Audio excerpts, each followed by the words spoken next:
Okay, well, welcome to SkyTour LiveStream. Again, I just love this. It's so much fun.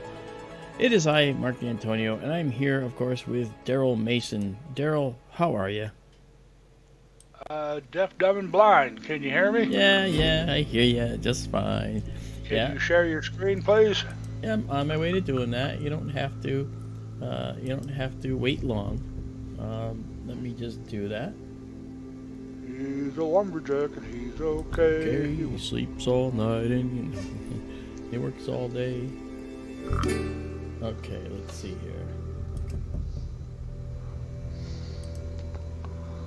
I'll do that screen for you. Here we go. So Daryl now is shared, and now he can see what's going on. I want to welcome everybody. Hey, Donald Kunzer, how are you? Great to see you. It was not Philip Glass, no. I remember a concert with Philip Glass that I attended called Music on a Long Thin Wire. And I admit it was the strangest concert I'd ever attended. Philip Glass? Philip Glass, yes. Oh. Did you ever see when South Park made fun of Philip Glass? I did not. Oh. You should see that. I imagine they probably did. Yes. So welcome guys to SkyTour LiveStream. I'm just happy to be with you again. I actually have the telescope on the celestial equator right now. This is the 0-degree line across the center of the Earth's equator as if it was extended out into space. And I'm doing that because I noticed while doing this we had an awful lot of satellites coming through. So I'm on a 30-second exposure right now. I'm going to set it down to just 1 second so we can see the updates. But I had a bunch of satellites. I don't know what we're going to see. I don't know if we're going to see any more. But let me just change that timing down to 1 second. There we go. There we are. And we'll just do some hyper processing to really make it stand out. There we go. So now you can see the screen noise changes a little bit here. And there we go.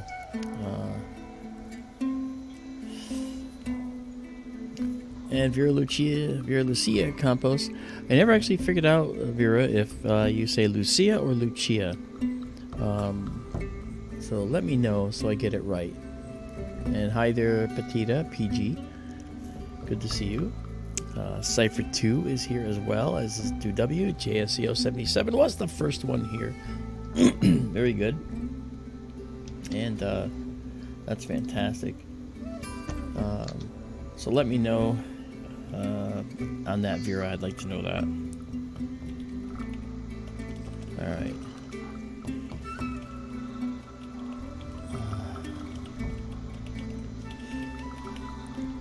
So, Goodness. Excuse me. Uh-oh. Starting early. Yep. Postprandial yawn, I guess. Yeah. Well, if you listened earlier, you heard Daryl and I and Amanda Curran on the SkyTour Radio. And we're changing our format around a little bit. Hello, Don D. Hello, Satisfying Animations. Nice to see you here again. We're changing the format of SkyTour Radio, which I think worked out very well. We're going to use SkyTour LiveStream as the basis for the SkyTour Radio shows from now on. So we'll be able to do that. If you like that, Daryl, then hopefully you're prepared for a lot more of that. I liked it. Good. I've long thought, instead of working hard on writing programs, let's just wing it. Well, I'm it's sure more than winging it. You know what I mean. I do. I'm sure we could take up 2 hours easily. Oh, and as it is, we ran out of time, and I didn't even have a script today. Yeah. So it was very good. Yeah, and Greggy Greggy Gilligan. Questions. Yeah. Greggy Gilligan, how are you? Nice to see you.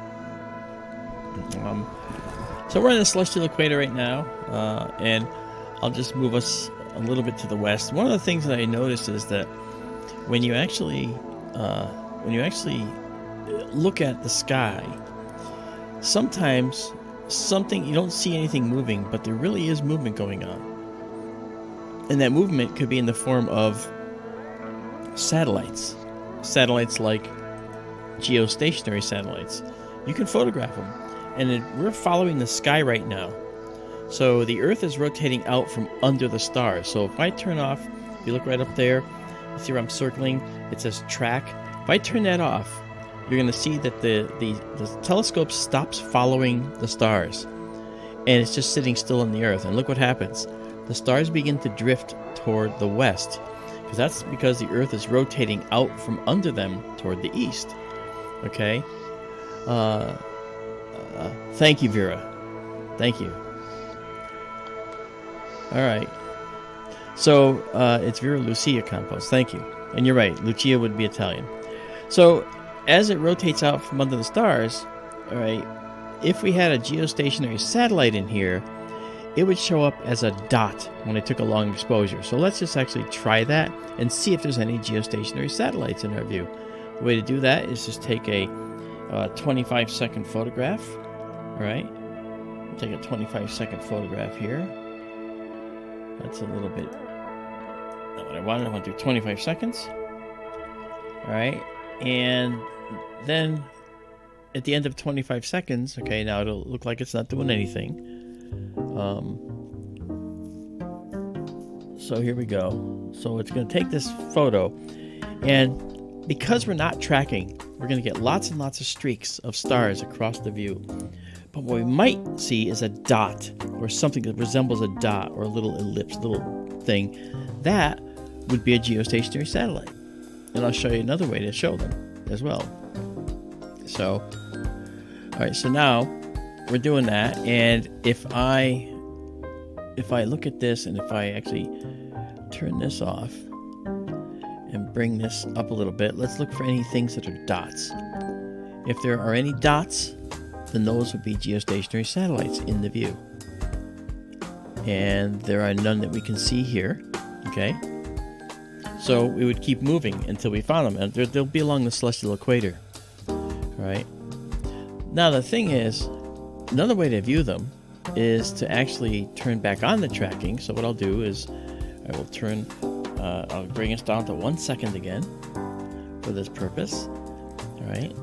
And I'll start up the tracking. So I'll start the telescope's system to track again. And now this drift is going to stop.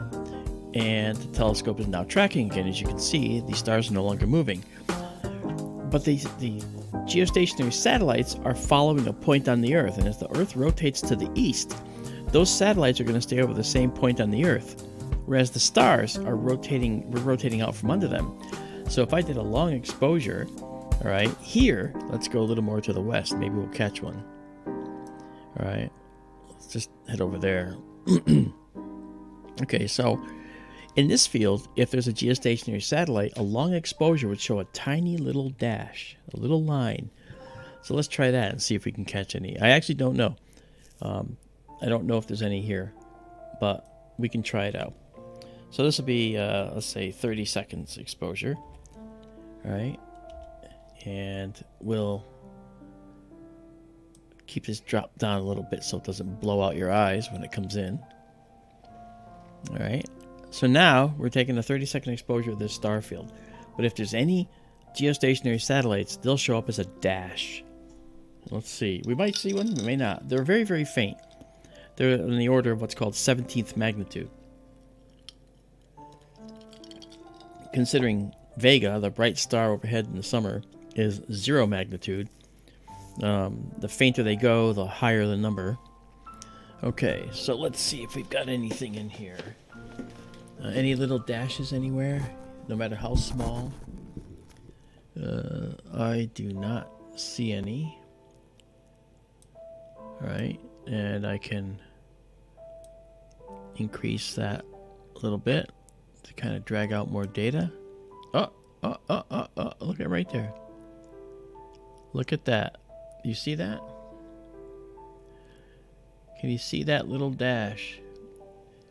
It's just at the edge of visibility. So we actually do have a geosynchronous satellite here. And it's right there. and there's another one right here. So we actually have a couple of geosynchronous satellites in the view. So that's pretty cool. And as the telescope tracks, they're gonna stay in the same place. Oh, and here comes a regular satellite that starts coming into the view over here. That's pretty cool. So that's the kind of thing that we could do with the telescope. We can actually hunt satellites, and we've done that at times.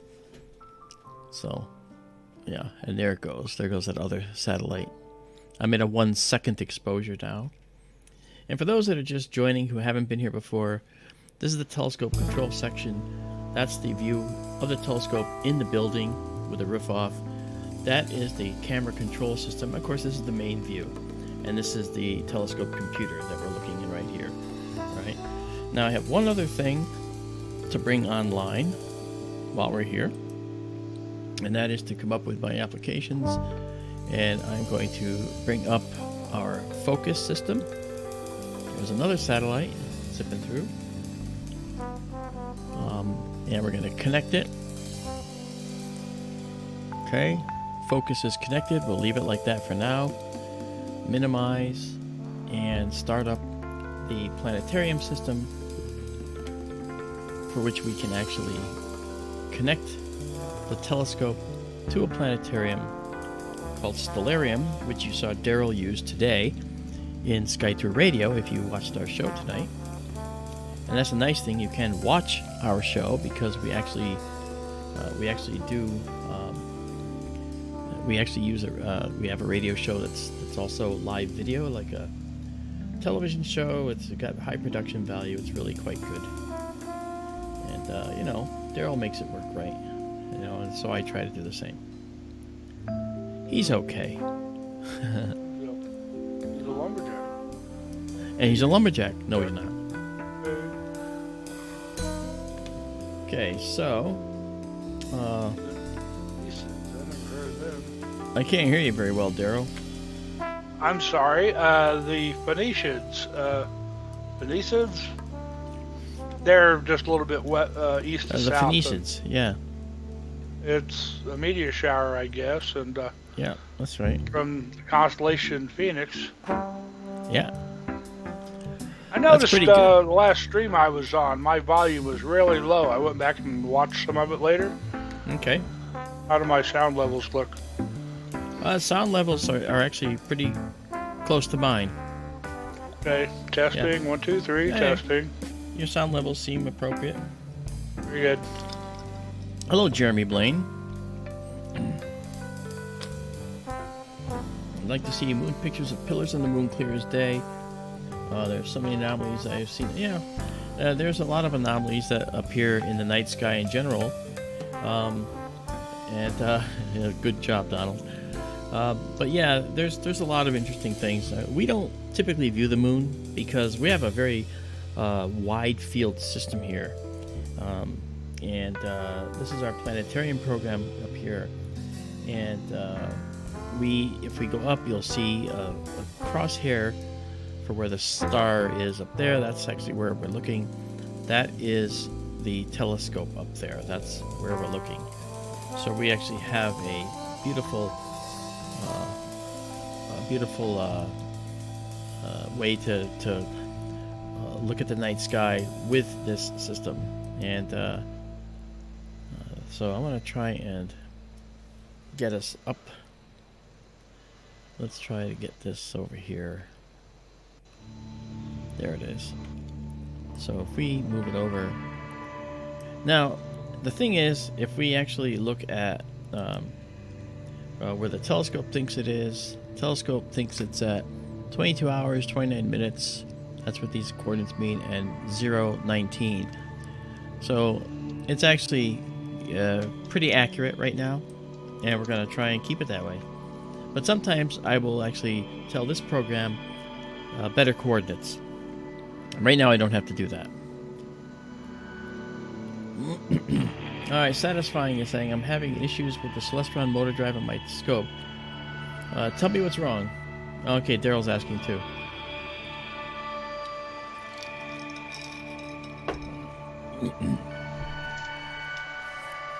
Okay. So while we're waiting for Satisfying to tell us what he's got going on. Hey there, Dean. Bostador, how are you? Oh, thank you, Dean. We love doing what we do, and it's working out very well. It's simply not tracking. Rebuilt it 5 times. Okay, so that seems to be a different issue. Not tracking is a bad thing. So I wonder why that's happening. You mean it's not turning on? Is it running? Well, yeah, so let us know, is it running? Or is it simply, if it's not on, that's obviously a big problem. You got Prince Albert in the can? I'm Oh. sorry, I'm feeling irreverent tonight. Yes, that was somewhat irreverent. Shame on you. Shame on me. Yeah, right. Okay. We're going to look at some wonderful things. This is one that we're going to check out now. This is called the Cocoon Nebula. And the Cocoon is an area that's actually a nebula that you can see, and it's surrounded by nebula that you can't see. Except we're going to make it visible to you tonight. That sounds like a clamp issue, Satisfying. I mean, is your right ascension clamp properly engaging? That was my first thought. Because if your right ascension clamp is not engaging, then that could be a problem. Alright, so Zeta Cephei is the star that we're centering. Hey, Skunk Ape Farm, how are you? Hey, you're scared of cocoons. Well, don't worry about that. These cocoons won't harm you. This cocoon is a wonderful little nebula that is just beautiful. And I'm going to go to the to our what I call our hyper mode, where we can actually see details. Okay, and you can see a dark nebula here already. And I found one new object today. Maybe we could take a look at later. Yeah, I'd love to see it.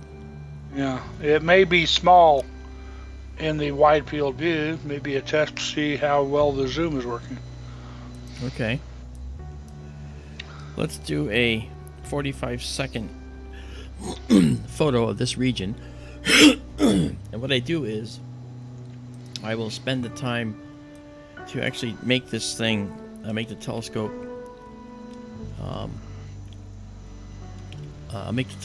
aligned with the object, and that's something that we want to do as well. Hold on. Alright, so we have an emission and dark sky nebula, dark nebula. So this will be the cocoon. Let's find out if we caught it. Let's just go and take the picture, and then we're going to stack it.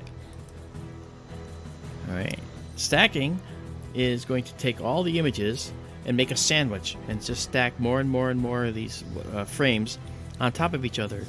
The dark stuff will have noise in it, and that noise gets reduced more and more and more as this goes on.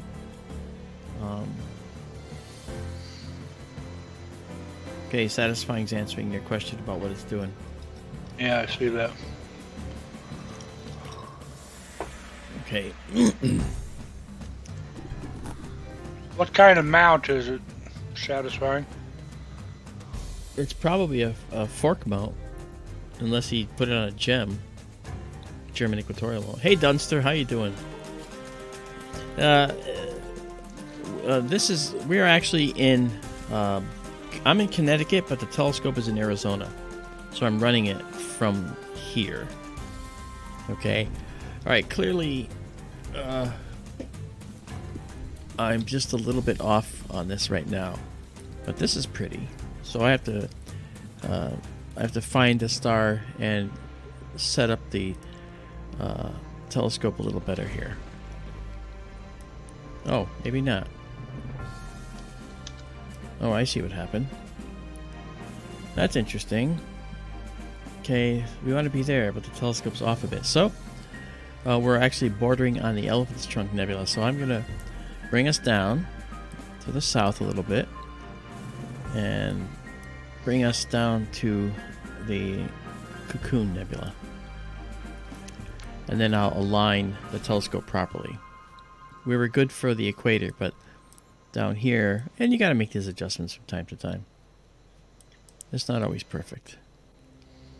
So what I'll do now is I will go here and go here, and it's gonna take us down to a 1 second exposure once again, and do this to bring up the process shot and get rid of the stack.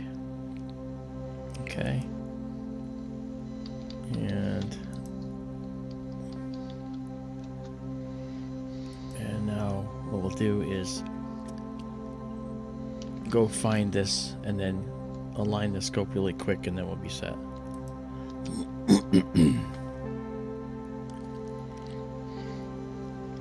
Okay, so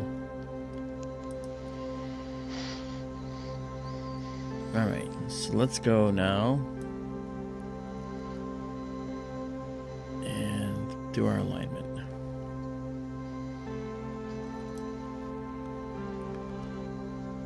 Alright, let's zoom in here.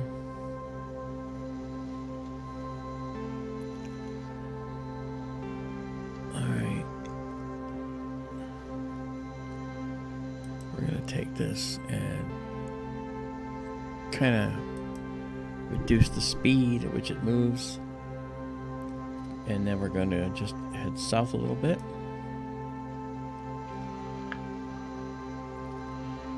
Alright, head south some more. Let's go look and see if we have it yet. Yep, there it is. Okay, so I just have to center it up and do an alignment. That's easy enough.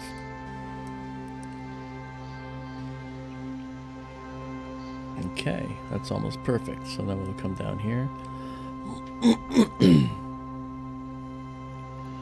Alright, so now I will align to that point. Okay, you can see this is not exactly lined up, and we're going to make it line up so that we'll catch what we want. So, to do that, we do this. You watch the plus sign cross right over on top. Alright, now we are set for this region of the sky. Alright, so here's the Cocoon Nebula. This is a region of emission nebula where the bright star in the middle has ionized the gas around it to light it right up. But then you have a tail and a trail of this beautiful dark nebula. And that's our goal tonight, is to look at a lot of these dark nebula that we can see here. All right, and that's what we're going to look for. So here we go. So now we're going to just move north a little bit, because our goal is not that red nebula so much. It's actually this dark trail. We want to explore that. So that's what we're going to do. And first thing we're going to do before that is we're going to zoom in and check our focus to make sure that we are perfectly focused. If we're not, we'll change the focus. And I can see that we're not. And I didn't think so. So, our focus, I have some values that we use at the beginning of the night. And I believe 48,518 works very well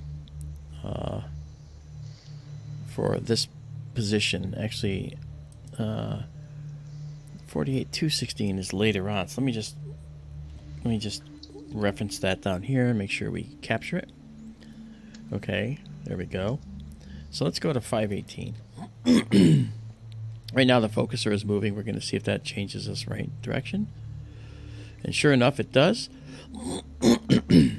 Okay. So now our telescope is focused a lot better. When we take photos, it's going to look sharper and crisper and clearer. So that's good for now, but the telescope's running at minus 10 Celsius, right? But the building out there is not minus 10 Celsius. The building is whatever the desert temperature is tonight. So let's zoom in one more time, even more. Go to 200% and see if there is any additional adjustment that we should be doing. It looks pretty good to me. And we can try just a little bit of extra motion here. Let's try. We went from 2 up to 5. Let's actually increase just a little bit. See if we are still where we belong. This is going to be 520.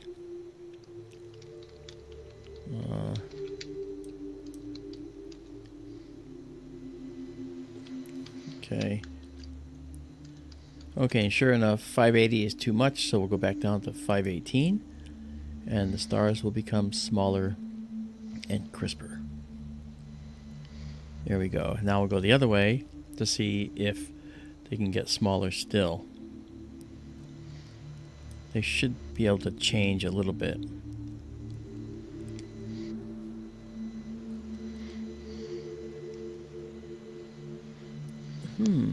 That may actually have made it a little crisper. And we start and we find the focus point, and then we're good for a couple hours, and then we change it when we need to. Alright, so 48,456 seems to be a point at which we have some pretty reasonable focus. I'm going to go back to 518 and see if it's worse or better. It's like the eye doctor. Is it worse or is it better? Okay, it looks worse, so I'm going to drop it down then. A little at a time. There's 486. Okay.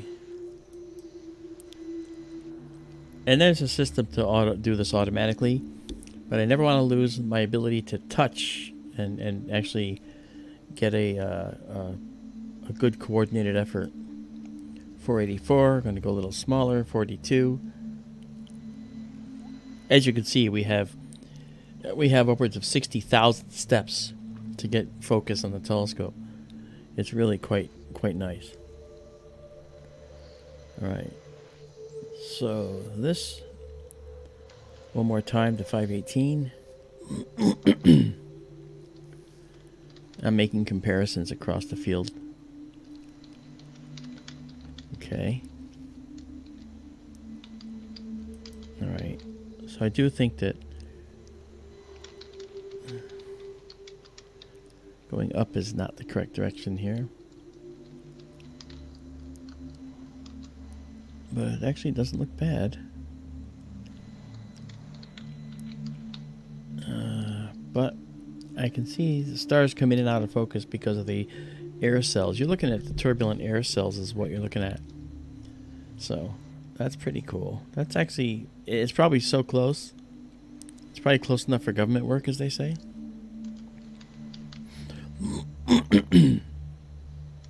Okay. All right, well, let's actually try that. So we're at 200%. So if I back out to, say, 100%, it should look like it'll be crisp. I can see that's probably going to be pretty crisp. So we'll come back. If it's not crisp, we'll come back and do it again. All right, so we go to auto and get our full screen there. And as you can see, it certainly looks a lot crisper. And here is that beautiful line of dark nebula. And what we're going to do is actually, we're going to, I'm going to get rid of this and minimize it. I'm going to make an adjustment to our guide system.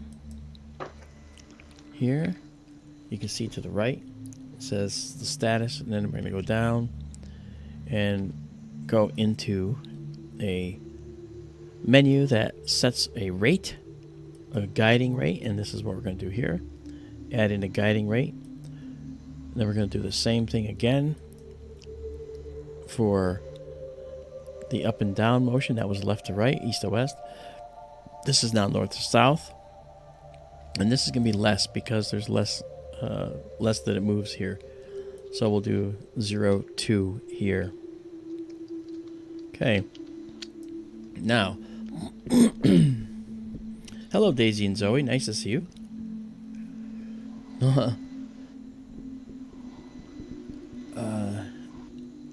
Well, now I gotta know what your NaNoWriMo project is. NaNoWriMo. That's what I want to know. Tell us. Let us know. Okay, I'm going to now do this exposure here. This is, well, first of all, let me get out of that. Okay, you will have noticed there's a spider web in the building out there. That's okay. Okay. Here we go. Let's go have some fun. We're going to say 55 seconds. Yes, 55 seconds. And then we're going to just go and stack. So while we're waiting, and this again is the Cocoon Nebula. While we're waiting, I want to make it clear that we've had some really good responses to our show from earlier tonight that we had for SkyTour LiveStream, SkyTour Radio, and I'm very happy that we were able to have a different type of show for tonight. Yeah, really cool. Yeah, all right, so here's the progress bar across the bottom. You can see down here the progress bar when it reaches the end. We'll be seeing the result, and here we go. Look at that. Wow, that's pretty cool, Daryl. It is. That's really nice. Interesting. You know, we've seen a lot of dark nebulae, and so many are like that. They're like long wisp. Yep. With the star embedded at one end. Yeah. Okay, that's more of the appropriate color. So what we'll do is we're going to actually lock this in, and you'll notice that this dark wisp is actually not dark, is it? It's brownish, and that's actually something that we see often in the universe. We actually see that this dust is not always black. Sometimes it has a brownish tint to it. And that's a real color, you know. This is real color we're seeing here. So this isn't bad. This is actually pretty cool, actually. Very, very interesting and beautiful object. And as more frames come in, what happens is we end up seeing more details because we zoom in. Okay, if we zoom in on this, right, you'll notice that we start to see some modeling and some. See this color modeling in here? That goes away as we get more stacks, more of a sandwich of frames that are stacked on top of each other. They're aligned first, so they all line up, and then they're stacked on top of each other, and that the light from them is added to the next one, and it's done appropriately so that it doesn't blow things out, and it's meant to get rid of the noise that you'll see, like you just saw, that modeling. That's really pretty. Look at how variegated that is, how it changes all the way across the sky here. So this was a dark lane in our galaxy, a dark lane of stuff, and then a star formed in here. And that star, which I'll show you right here, you can see it very plainly. That star was so hot and bright that it actually caused this area of the dark nebula, which is also full of hydrogen gas, by the way, to start glowing. And that glow is something called emission, and it happens because the hydrogen atoms are being ionized. And here's an interesting factoid. If you made a hydrogen atom, which is a proton and with an electron going around it. If you made that proton the size of a baseball, which is 3 inches in diameter, just under, but say 3 inches, do you know how far away the electron would be if you actually made a scale model? How far would the electron have to be with a baseball-sized proton? The electron that circles it, you know how far? I'll tell you. Actually, guess. If you made the proton the size of a baseball, how far would the electron be that's orbiting the proton? How far away would the electron be? I want to see the answer in chat. Yeah, I've heard this before. I don't remember. I calculated it, and I have the numbers for people if they want to calculate it. Okay. That's beautiful. There's actually some of this dust is actually being reflected too. Okay, TJS, welcome to SkyTour LiveStream. TJS says a football field away. All right, good guess. Any others? Keep going. How about Cincinnati? Well, from where though? Okay, if it's right here with me, Cincinnati is a little too far. Luis Rodriguez, 2 miles. Okay.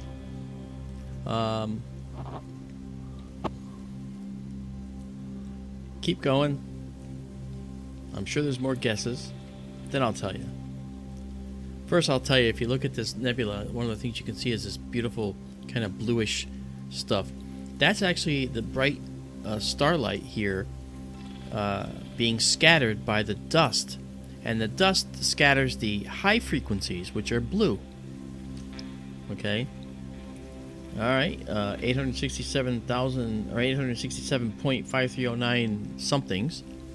I don't know what that means. Is that feet, miles? Well, like your leg, Mark. Yeah, I can imagine so. 8675309. What is that, Billy? Who don't lose that? 8675309. Yeah, I know. Yeah. Yeah, and then of course, Weird Guy says 2 miles. Well, I'll tell you the answer. The answer, and I'll say this right now, I know for a fact that we had 2 guesses that were accurate, relatively accurate, okay? And that is that we had Weird Guy say 2 miles, and we had Luis Rodriguez say 2 miles. The answer is 1.4 miles. That's the actual distance. If it was the size of a baseball, that's the actual distance. And so that's pretty cool, you know? Yeah. But I like seeing that people think they're far away, and the reason is because of the fact that when we look at these things, you know, scale models are very helpful. So what it really means is that when you're here, when you touch yourself, you bang your fists together, or you tap your phone, you're hitting mostly open space. If you think about it. Now, the size of the distance of the electrons from the atom vary by the type of atom they are. Okay, but for hydrogen, it's literally about 33,000 times the distance, or the size actually, of the proton. If you come up with a proton, you say a proton's the size of a marble. 33,000 times the diameter of the marble is about how far the electron would be at that scale. So now you can make your own scale models. But for an oxygen atom, that's a little different. Okay? The length of Spock's beard. Well, that's funny. That's the length of Spock's beard in the Star Trek episode Mirror, Mirror, because that's the one in which he had a beard. Look at this. This is beautiful. We can actually see this reflection nebula, as these are called. First time ever, Daryl. First time we've ever seen this. And we see some variegated values inside here. We're actually getting a lot of detail here. Uh-huh. Yeah. You mean the new and improved cocoon? That's right, the new and improved cocoon. Yeah. We've looked at the cocoon before, I know. Yes, but we've never seen the reflection nebula. We've never seen the detail in here. Look at how tiny the stars are that are in here. It's really beautiful. It is. It looks like a flower. It does. Yeah. All right, so far we have stacked 9 images here, and it's really well focused, and we're getting some beautiful brownish dark nebula here. And hopefully, Daryl, you've been searching for some dark nebulae. I got sidetracked. No problem. We should try Lun's object again. Whose object? Lun's, Lun's. Lun's, that's, Isn't that in Cepheus? aren't there several Lun's objects? So it's like a catalog or something? Yeah, but we actually looked at one particular one that was really pretty. I don't remember which one. Okay. I'm looking. Bear with me. No worries, no worries. Let's back out now and see the entire frame here, because this is pretty cool. Look at that. Look at this, it's just beautiful. You can clearly see how the stars are hidden by this dark dust lane right here. And it's punctuated by a nebula that formed because a star actually formed there and illuminated this, caused it to glow, causes gas to glow. Really cool. Yeah, and let's go to 66% and drop down a little bit. And the reason I dropped down is because I want to show you another element of this, which is really fascinating. And that is this. If you see, you got the object here, you got some beautiful, literally wraps of this beautiful reflection nebula. Look at that, how detailed that is. It's becoming quite detailed, Daryl. Then you got this. Here's a star that has also some dark dust around it, and its light is being scattered by the dark dust. And this stuff is blue for the same reason our sky is blue. High frequency light from stars, and all stars have red, orange, yellow, green, blue, indigo, and violet light in them, okay, among others in the infrared and ultraviolet. But the blue light is particularly susceptible to being scattered in all directions. So when our sun is in the sky, the entire Roy G. Biv, red, orange, yellow, green, blue, indigo, and violet, of our spectrum coming in, all comes down and comes through unabated, except for the blue light. The blue light is absorbed and kicked out by the atmospheric molecules in our air. And that's why the sky is blue, and that's why these nebulae are blue. And that's what's cool about these. Look at this detail right here. This is just beautiful right here. I'm really astonished. I tell you, the best thing I did was to fly 2,500 miles, go out to the building, and spend the 30 seconds it took to fix the telescope. And I was the only one that could do this because I knew exactly what to do, and it took 30 seconds. Wow. So what I'll do now is I'll try to tease out a little more detail by increasing the black level. This means making the stars a little, making the black of space darker. Look at that. Wow, that looks beautiful now. Look at that, Daryl. Holy cow, I've never seen that before. That's beautiful. Yeah, I'm just like stunned by this. Wow. We get stunned so much now with the tune up of the telescope. I'm surprised we're still conscious by the end of the night. Yeah, I know. Everything hey there, Mr. Marley. Mr. Marley's here. Nice to see you. DJ Roy G. Biv. That's so funny. That's so cool. DJ Red, Orange, Yellow, Green, Blue, Indigo, and Violet. That's what he was. I used to teach astronomy as well, and I used Roy G. Biv for all ages. People could understand it. No, TJS, thank you. This telescope belongs to me, and the building belongs to me. But soon it's going to belong to our organization, because we are making an organization out of SkyTour LiveStream. It'll be SkyTour LiveStream. It'll be a 501c3 nonprofit organization. That way, we can expand and do more things and possibly get government grants to continue doing what we're doing and make it even more spectacular, including potentially mobile observatories that we can take around the United States. So that's something that is in our plan, and I just hope that that all comes to fruition, because look at what we see here. I mean, this is just beautiful. Wow. I'm amazed. This is crazy. And you know what? I just realized something. I'm about to make it even better, because I'm now going to do some processing right now to actually enhance what we're seeing. This sort of looks soft, you know? So here, watch now. Watch that nebula. Watch it now get sharper. Ready? Here it comes. Watch. Bam! Look at that. Did you see it? Look how sharp it looks now. There we go. That's pretty cool. What if you lower the radius a little bit? Yeah, I can lower the radius a little bit. Make it better or worse? It's going to make it less, but this is about right. Look at that. Very, very detailed. Good. Wow. That's crazy good. Look at this. So total time... What? Can you zoom in a little more? Yeah, I can.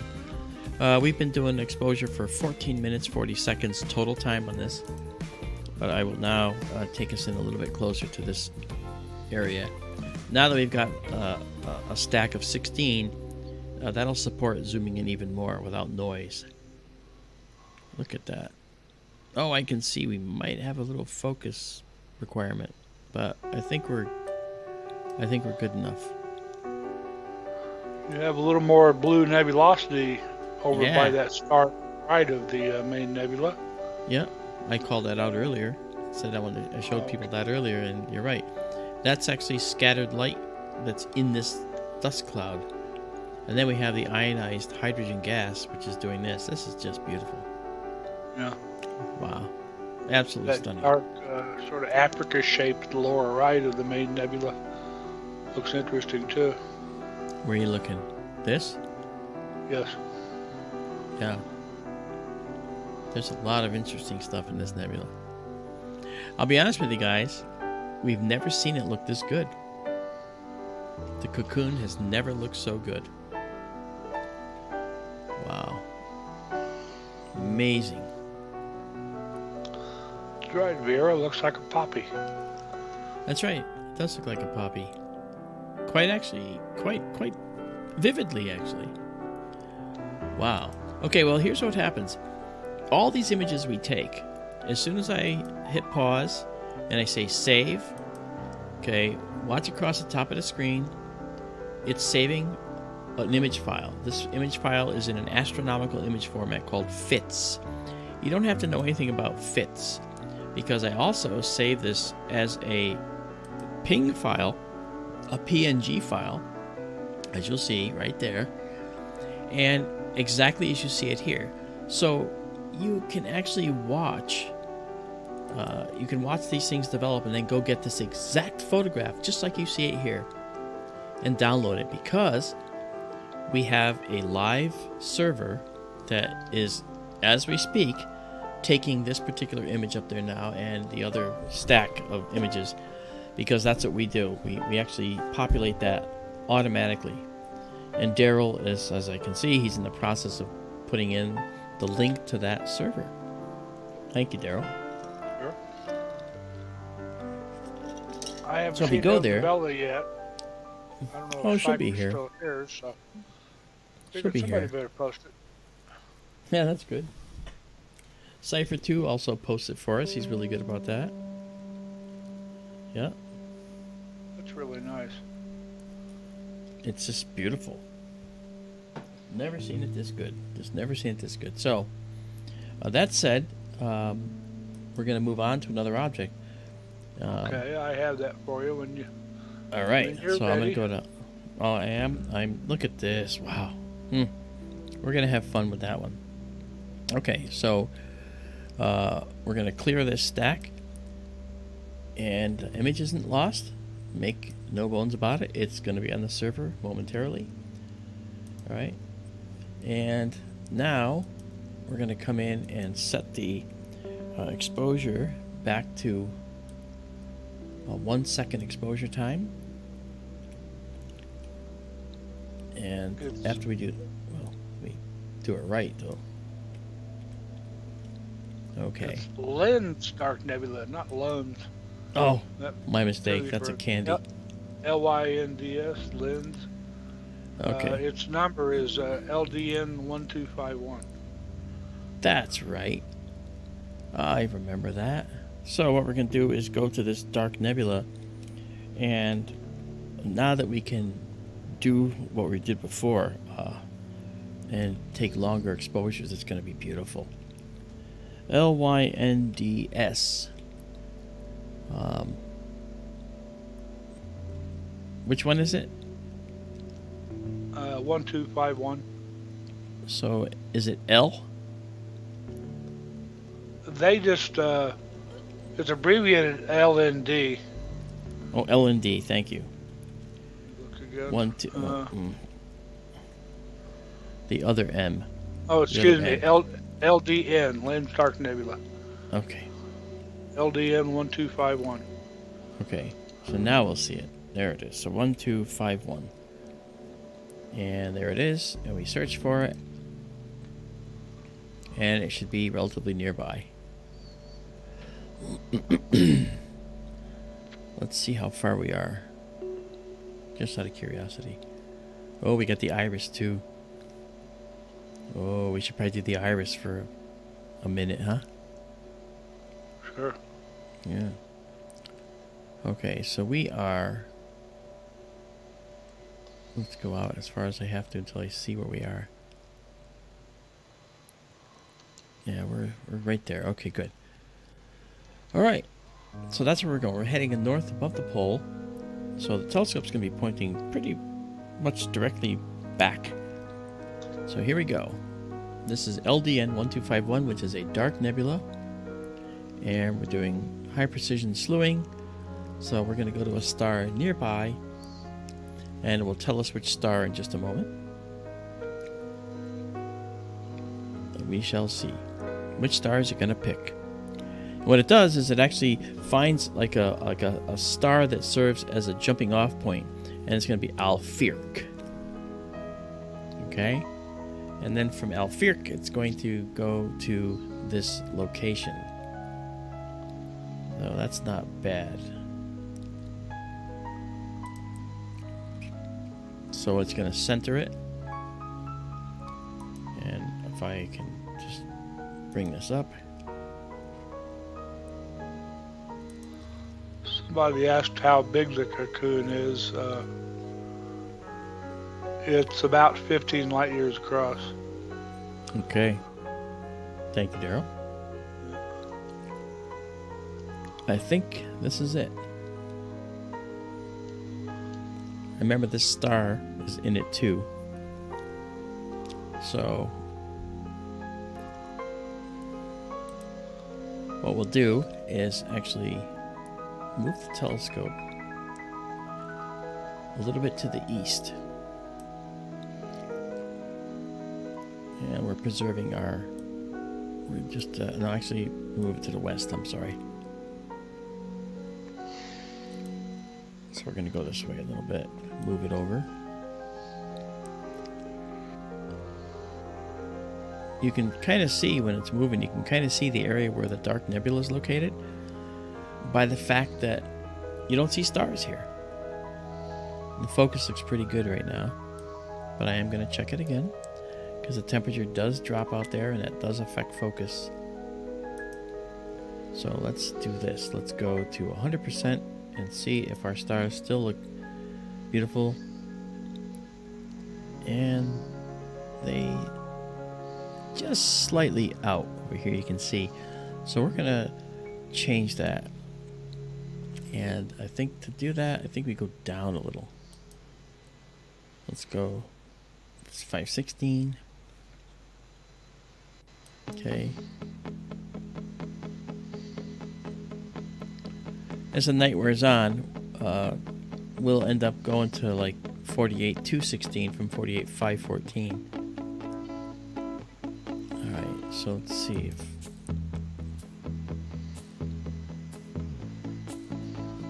Let's do this.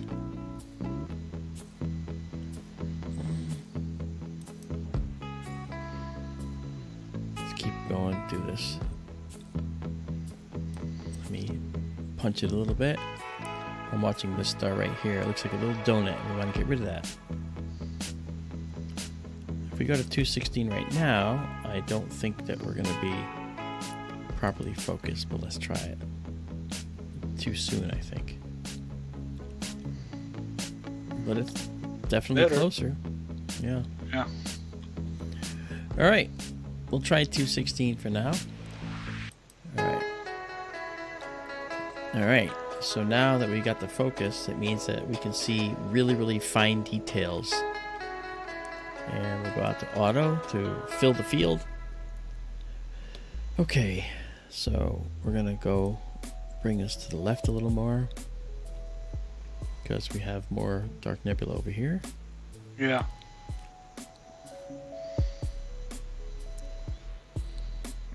So we'll do that. Hey, Du, how you doing?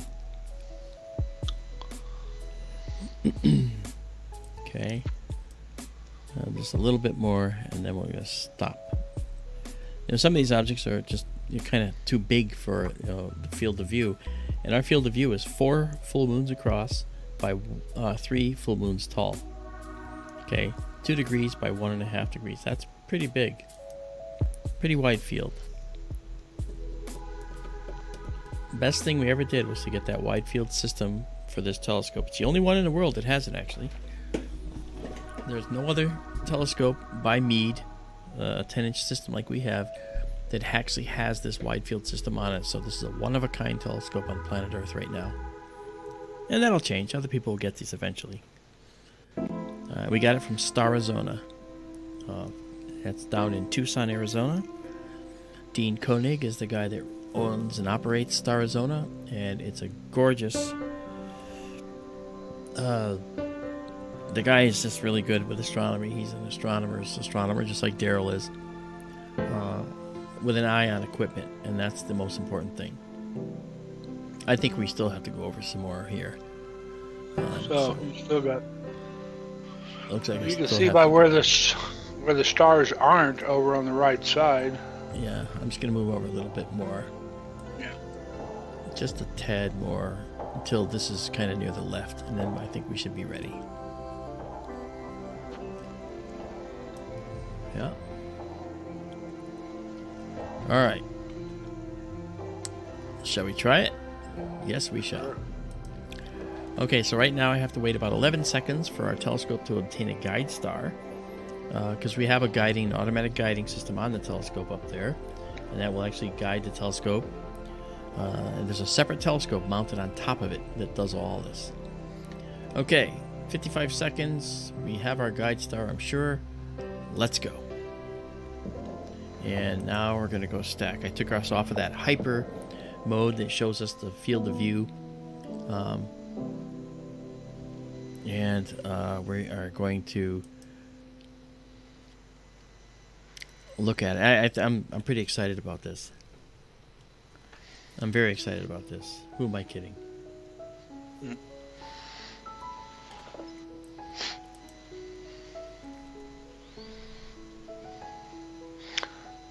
You're really pushing it with the exposure times tonight, too.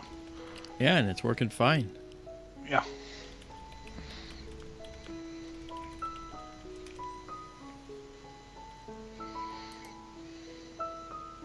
Okay, we're almost there.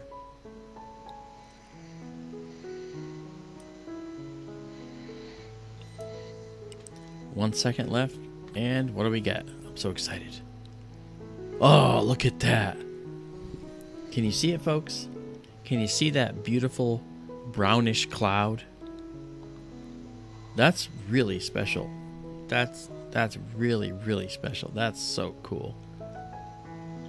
And we can modify this. We can actually reduce the black level, make the stars look, make the background look blacker. It'll help bring that out a little more. A little too much, bring it back a little bit. Mark, excuse me a moment, please. Sure thing. Wow, this is something else. Look at that. As I talked about before, the noise that you see, the noise in the image goes away when we stack more on top of each other, and that's kind of what we're doing now. Right? Oh, and you see that? It made better separation when the next image came in. The noise went away and the brown clouds started coming out. It's like pulling the detail forward. So that's incredible. So and we're at, let's see, let me go to 50%. And you'll see some noise, okay? Especially in the dark areas, but as this goes on, that's going to go away. This is a halo caused by the system. You know? Thank you, PG. I'm glad that you're enjoying it too. It's brownish, Dean. Thank you for the question. It's brownish because we're looking at a carbon-based, primarily a carbon-based interstellar dust. And carbon isn't necessarily as black can be. There's going to be impurities and other things in this interstellar dust that make it appear to have a certain color. And it's not going to be pure black. Okay? It's going to be kind of this brownish color. It's almost black, though. When we look at pictures of the Andromeda Galaxy, we often see that the galaxy, in fact, has dark lanes that are kind of brownish in color. And that's interesting, too.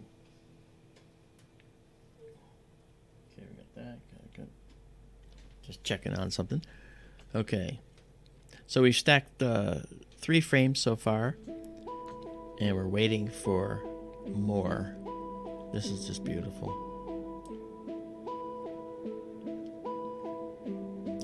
You'll notice that some of it is denser than other areas. Yeah.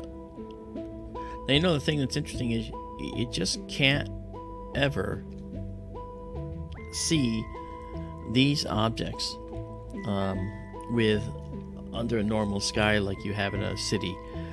Dark nebulae are reserved for the darkest of sites. And so that's what we see here.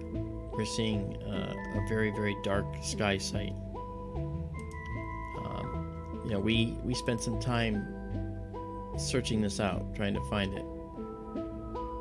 You know, and luckily we did. It's just beautiful.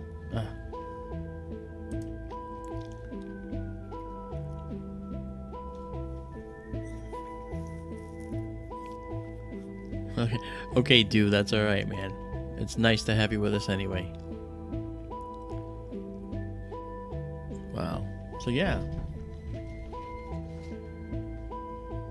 That's beautiful. Interesting thing I want to show you. If you look over here, you see this dust? We see in this dust, right in here, you see these stars?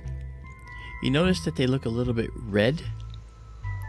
And the stars that you see in here, except for ones that are in the foreground, they're kind of red, you know, like that, all right, like this, like that. Why are they red? Well, they're red for the same reason the sunset is red. The blue that we saw in that other Cocoon Nebula, that blue is blue because of the same reason that the sky is blue. Light being scattered, okay? And so this star here has a plenitude. These stars have a plenitude of blue light in their spectrum for sure. Unless they're red supergiants, but they're probably not. I'm just guessing. But if they're in the dust, then that dust is going to scatter the high frequency light, that higher blue color. And it may not be enough scattering to make a blue reflection nebula, because this might be pretty dense and the stars may be buried deep inside of it. And if they're buried deep inside of it, then the light comes through a lot of this dust and gets reddened quite a bit. So these stars may be red due to something called interstellar reddening. That means reddening between the stars, and that's that's what we may be seeing here. So that's pretty cool. Welcome back, Daryl. Thank you. So I let's forgot to do something before dinner, so I had to go do it after dinner. That's okay. Station keeping. Gotcha. Okay, I darkened it just a little more so you can start making out some of the complexity in this object. You see that? It's got some real complexity in there, and that's kind of cool. Really cool. And let's see if we can do a color correction if we need it. I don't think we need it. Yeah, that's that little bit of a color correction. Kind of jumping around. Looks real blotchy to me now. What's blotchy? The dark areas. The whole thing, it looked kind of pixelated. Oh, well, that's just that could just be your connection to the stream. And it's to jumping this. back. Yeah, that's directly to your end. Other people won't see exactly that. There's a million tendrils to all the people watching. There's a million different paths it can go. And if there's a slowdown anywhere between you and me, or sorry, you and the observatory, then you'll see that. And I don't know if that's the case for. I'm sure it's not the case for everybody. Because I have excellent stream health. I have on my screen. I have an indicator of whether my stream is under duress, and it says it's excellent. It's not bad for a very slow internet out at the observatory. Not bad at all. But I got a note from Starlink. It says that our Starlink won't be here till February of 2022. So we're put off for a couple more months. Not nice, but that's the way it is.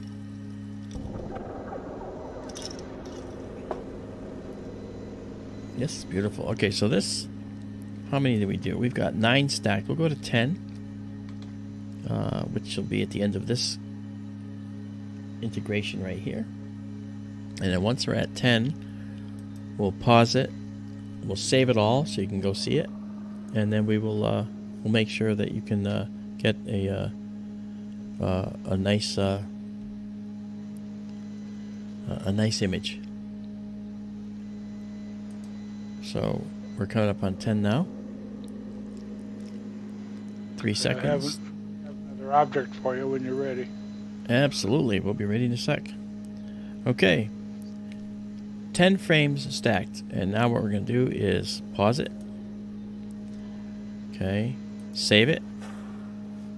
And now we've saved the astronomical stack. And then we're going to save the image exactly as we see it here.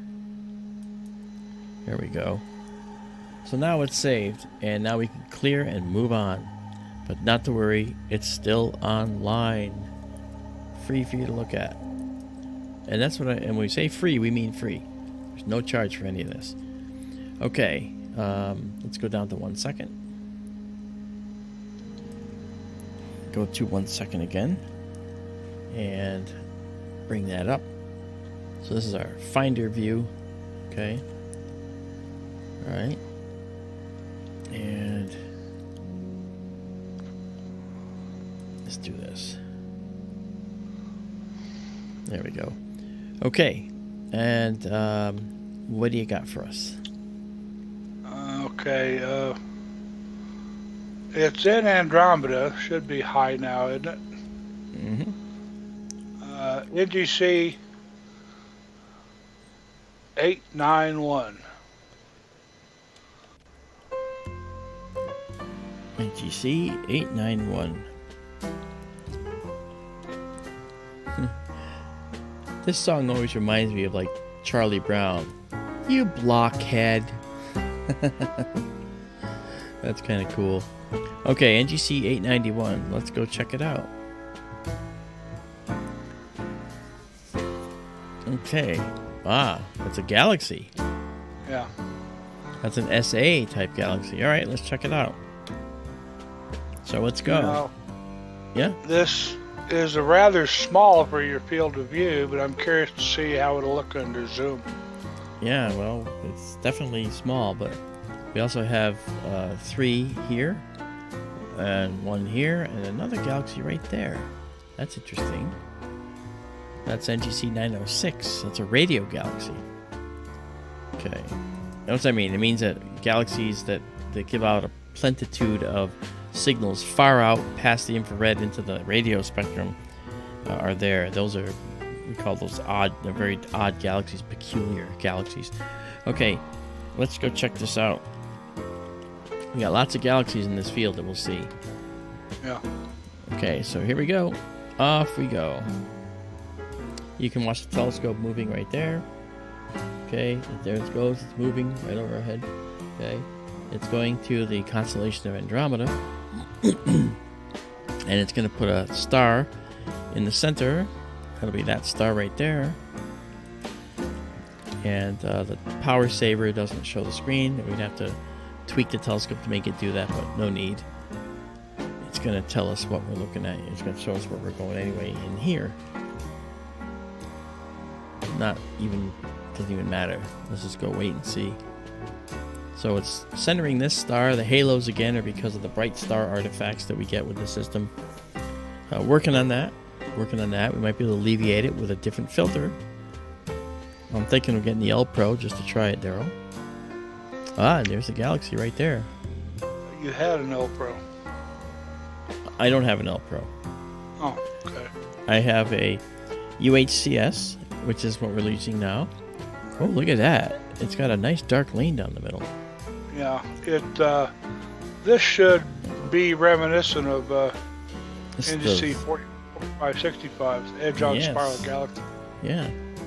Dark lane down the middle. Oh yeah. Fantastic. Okay, let's do 50 seconds again.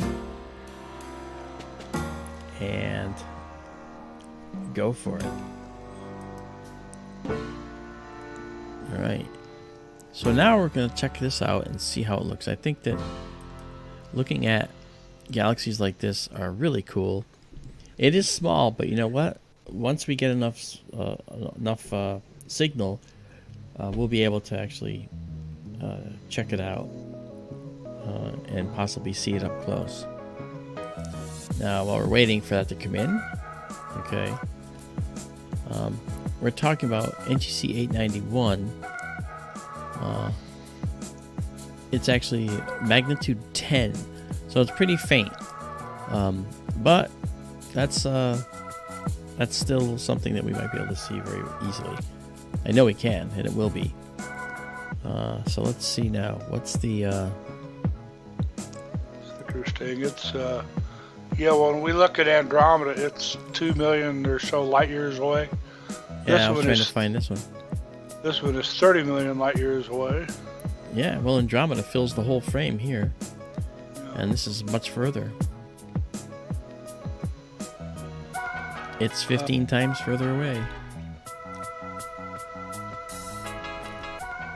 Member of the NGC 1023 group of galaxies in the local supercluster. Yeah. That must be the other galaxies we saw in the stellarium field. Yeah. Let's change the colors to more valuable colors, proper colors. So while that's coming in a little bit more, we'll wait for that to clear up a little bit. This is where we're looking. And that galaxy is a little left. All right, so let's come back here and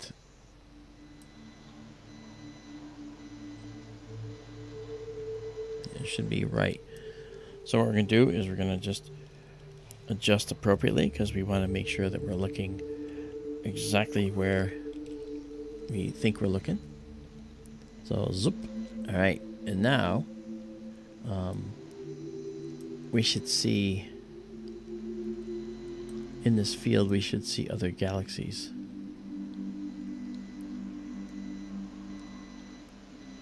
Let's go in here a little more. Okay, So to the right we should see another galaxy, and then down below to the lower right we should see 3 others. May not be that apparent because it's a wide field view that we're in. But I think we got some others here. But let's zoom in first and see. We'll go to 75%. We're going to have some noise, but that's going to resolve over time. Ah, look at that. Yeah. That's really pretty. That's really pretty. Wow. This is what our galaxy would look like if it was off far away. Yeah. Yeah, John. And here's a galaxy right here. Okay. It looks just like a galaxy here, but that could be an artifact. I gotta see. One upper left to center. Another one? Oh. Not that, right? No, that's a star. That's a star. One just left to center now. Left to center? Just left to center. Yeah. Yeah, there we go. Is that a spiral or a dwarf galaxy? Oh. I don't know. Okay, so as we move, look at this. Wow. That's a nice little galaxy. What's that? That is a nice little galaxy. Yeah, it is. Definitely. Just little because it's so far away. Yeah. Wow. There's a galaxy right here. That means the other 2 are nearby. Let's see if we can coax them out with a little bit of setting of the black point. So we just take it just a little bit. Just down a tad. Okay, so we have one here, looks like. Looks like we have one here. It's amazing how small these things are. Yet in their own right, they're massive if you were near them. Oh, and there's one right here. Look at that. Wow. All right, you guys, you have a good night. Go lay down and keep us in your thoughts, and we'll keep you in ours. Yeah. That's really pretty. Look at you can see, remember the brown dust I told you about? Well, now you can see this dark line is actually brown, isn't it? It's not black. It's brown. Very cool. Yeah. And that's what people did for years and years. They scanned dark frames, really, really deep frames like this to find galaxies. Which is so cool. I scanned frames like this to find galaxies and other oddities, And I'm telling you, it's just incredible. Let me just center this up now. Found this by eye. Wow. And I'm sure that it was just a little sliver of white in his telescope. 1784 or something like that, I think. Yeah. Look at that. Wow. That is really cool.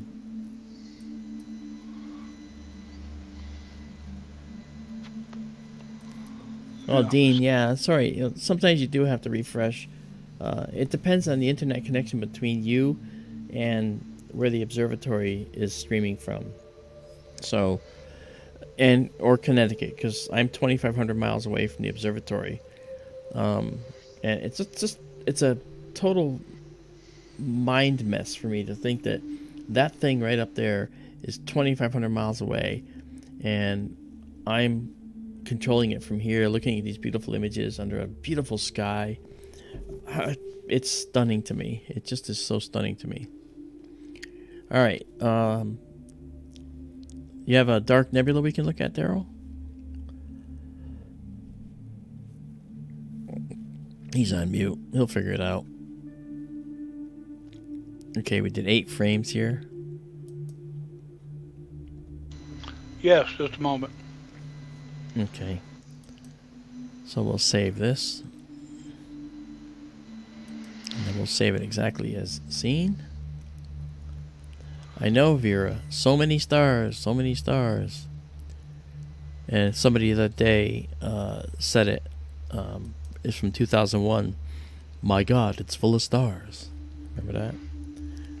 Would you like to try 7822 again? Oh yeah, that's a great idea. Not necessarily dark, but there's dark stuff in it. Yeah. I know. I think that was on your list for tonight. We didn't make it to it. That's correct. Okay, so let's back out and just go full screen on this and do this. And that is what our sky looks like. Where we are. Amazing we can find these things, isn't it? It's just incredible. It's a finely tuned telescope. Finely tuned. Okay, let's do this and do that. By the way, when you asked before, I think it was it TJS? What was his name? TJS, yes. When you asked before if this telescope belonged to me, what you got to understand is that I could never afford a telescope like this, nor the building to put it in. So I started a GoFundMe, and the GoFundMe was to do educational outreach in astronomy. So although the telescope belongs to our, consortium of people that helped do the GoFundMe, including all the benefactors and the people that donated,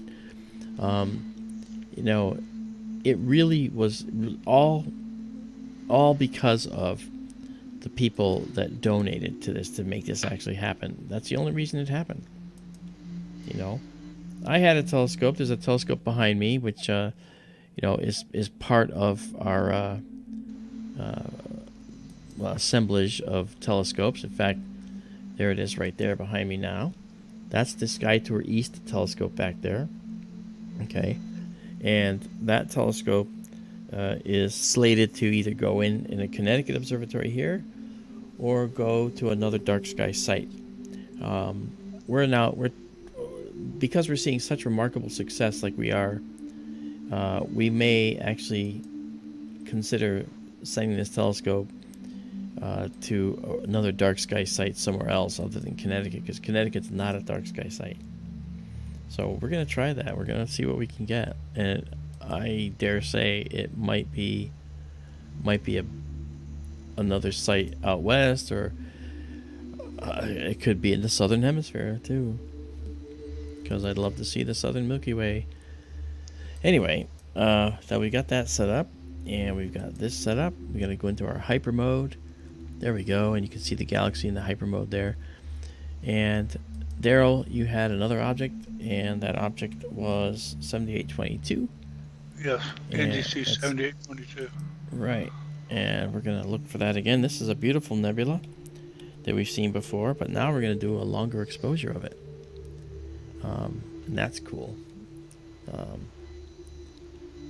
Yeah, it's a huge object. So we're going to basically see part of it. We're not going to get to see the whole thing, unfortunately, as you'll see. So let's go. Off we go. And we should zoom into this, find it pretty easily. And so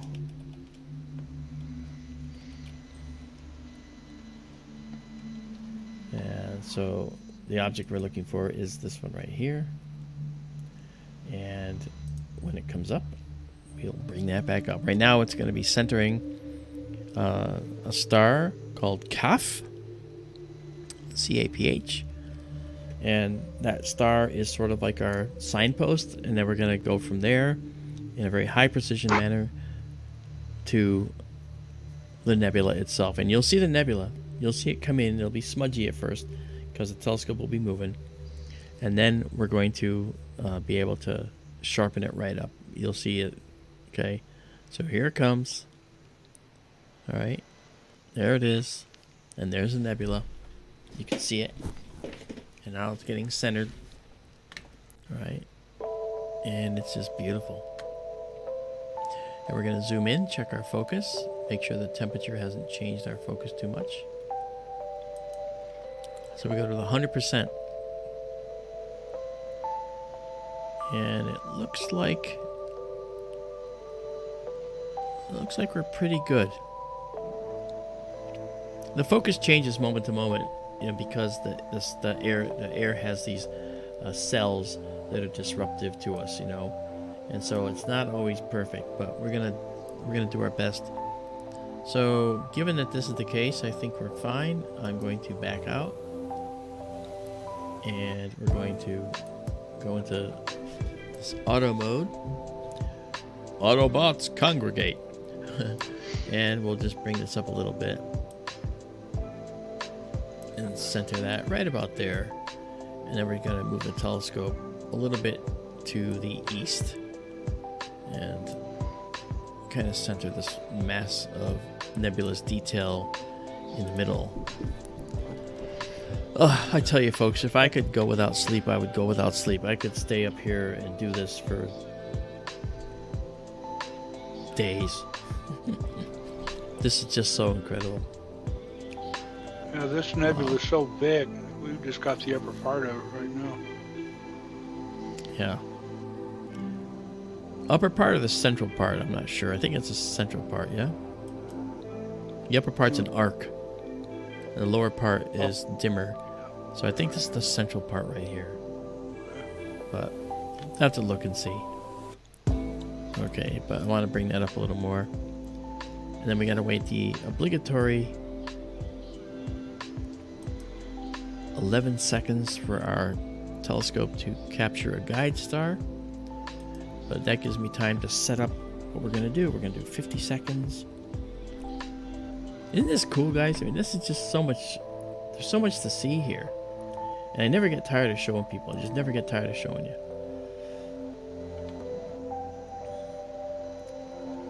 Okay, let's see here. Okay. And 50 seconds. And here we go. Into a live stack. And I have to clear the last one. That's the last one we saw, if you remember. Since it's 50 seconds, I can show you,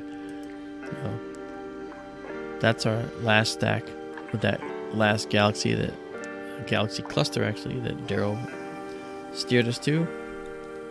And then what we can do is clear this. And we're now ready for this next one. So this will be your first bigger nebula for the night. So when this shows up, just prepare to have your breath taken away, okay? Because that's probably what it's going to do. Okay, we got 4 seconds. 1 second. Here we go. Wow, look at that. Whew. That's really pretty. Okay, so that's really pretty. What I'm going to do is, thank you, PG. We're just going to maximize the screen. So ready? Go big. There we are. All right. That's really cool. And I'll move over here. It's just nicer over here anyway. It's warmer over on this side. Okay, but if you look at that thing, you can see there's this beautiful red nebula in here. You know, and we can go up there and you can't see the menu up there. I'm showing you the screen with the stuff on it. You can't see my zoom menu up here, but that's okay. Oh yeah. If you look at this, what's really interesting about this is that you can see this really interesting variable brightness and density. It almost looks 3D. And the universe is 3D. It's not 2D. So you're seeing the universe in 3 dimensions, although not able to tell which direction it's really going, you know what I mean? But look at that. Wow, that's just amazing. And this is indeed, as we said before, this is NGC 7822. It's an emission nebula and a dark nebula. You can see the dark nebula here. Okay. And it's in this dark nebula where all the really interesting things can happen. You know, here is a beautiful little pillar right here. Okay. Oh, that's and the next one, to it's another one. Yeah. What's the that? big pillar, little skinny one next to it. Yeah. Yeah. We'll zoom in a little now. bit and you can see that. Look at that. Yes. Now you see, folks, now you can see there's this big pillar and this little one next to it. So what's actually happening here? We've talked about this before. This is a cluster that has very hot young stars in it. And those stars are up here, okay? Now, this distance is undoubtedly more than a light year. But what's happened is the stars, because they're so hot and young, they have copious amounts of ultraviolet energy, and that's beaming down this way. And this tells me that this cluster is more or less aligned with this pair of pillars here. So they're kind of over each other is what I'm guessing. And that's because we're watching this thing being whittled away. Whittled away by the ultraviolet energy from the stars, most likely. And so the lighter dust and gas that doesn't have a lot of density to it or concentration is actually getting pushed away. And the stuff on the end is denser. And so it stays and thus protects what's underneath it on the lee side. Just like if it was water flowing and it was a rock, well, the water would go around the rock and leave some behind the rock. Same kind of thing. So you kind of follow these spires back to kind of get clues maybe where it's actually originating from. And it may be these stars right here.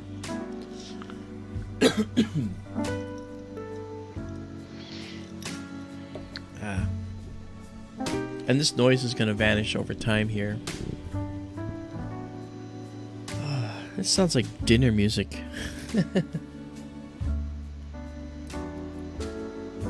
Dinner music at a restaurant or something. Well, it's okay.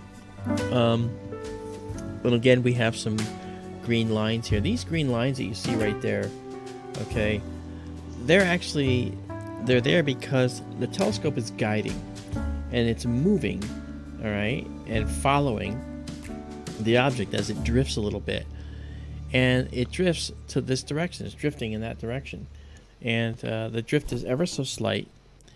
And the telescope is actually compensating for it and keeping the object centered. But these pixels get dragged out in the same way everywhere. Look at this. This thing is just developing so well. It's a beautiful night, Daryl. It is. Wow. And about the only thing I'll do is I'll get rid of these little blue things, and you know, there's only a few of them. There's a couple red ones and a couple green ones and a couple blue ones. Wow. The skinnier color looks well resolved tonight, and yeah, better than it was the other night. There's that face up toward the top left again. Looks like an alien. Oh, where are you looking? Top left. Top left. I didn't see it. Yeah, this is top left. Yeah, is this the alien? Right the two there. eyes? Two eyes, yeah. That's his mouth down below. Right there. Ooh, looks like a Wandjina. The Wandjina. That's a pretty cool myth. And maybe he's reaching out. Yeah, that's his left hand, and his right arm is over to our left of that. You can see the crook of his elbow right there. And there it is. It's fun to let pareidolia guide you sometimes.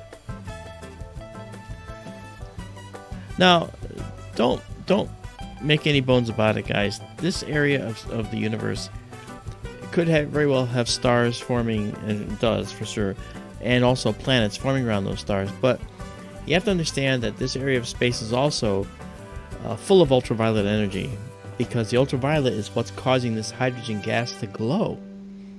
Because of that, it's pretty much guaranteed that life like us, carbon-based life forms that are bilateral symmetric like we are, carbon-based life probably can't exist there. At least not yet. At least not yet. Okay? Eventually, when these stars and any new stars disperse the nebula and disperse themselves, because when they form in a cluster like you see right here, okay, this cluster these stars will eventually gravitationally interact with each other and whip themselves away from each other gravitationally, and that's the kind of thing that will lead us to being able to see less ultraviolet energy, and eventually this nebula will no longer shine. The hydrogen will go back to being neutral hydrogen that's not ionized, okay? And it'll just be hydrogen atoms out in space. When that starts to cool off, basically, and the ultraviolet energy stops heating up everything out here, then at that point, any planets that form could start to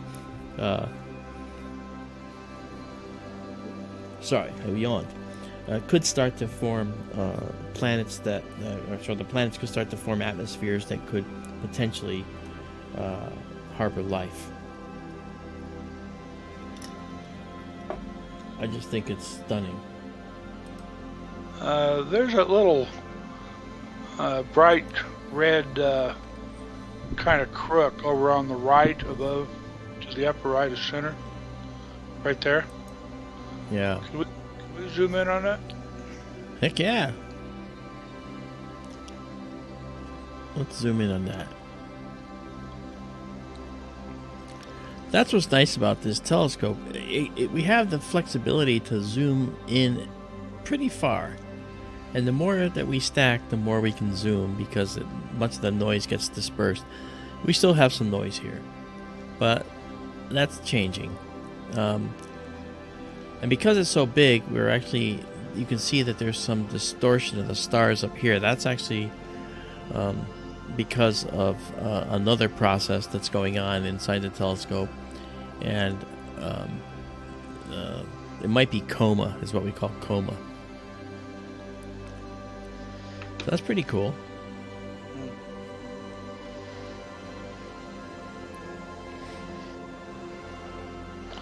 Star cluster on the left looks almost like they're overlapping each other. These guys? Yeah. Yeah. Well, you can see this dark tendril that is sort of in the middle of it. Or either behind it or in front of it. So it's this dark nebula that actually makes the universe go round, to be honest with you. This is the kind of thing that really is a stunning aspect of our Milky Way. And any galaxy, actually. So we see these dark clouds everywhere we look. There's another dark cloud over here to the right, which is really interesting too. Is this guy right here. See that? And that's actually an interesting shape and probably related to all this stuff in here. The universe is full of pollution. Light pollution. Okay, we have light pollution in our solar system caused by leftover particles in the solar system. They light up every now and then. We see them. It's called the zodiacal light. We have the light. We actually have the pollution of this dark nebulae all over the place, which obscures our vision in certain directions. It certainly obscures a lot of what we can see in our galaxy. So that's actually kind of interesting how that all works. Let's back out and just look at the whole thing for a moment. Look at that. Wow. That is so amazing. Yeah. So amazing. Wow. 14 frames we've stacked. We're going to go to 15 frames, then we're going to pause and move on. Find us another dark nebula, Daryl.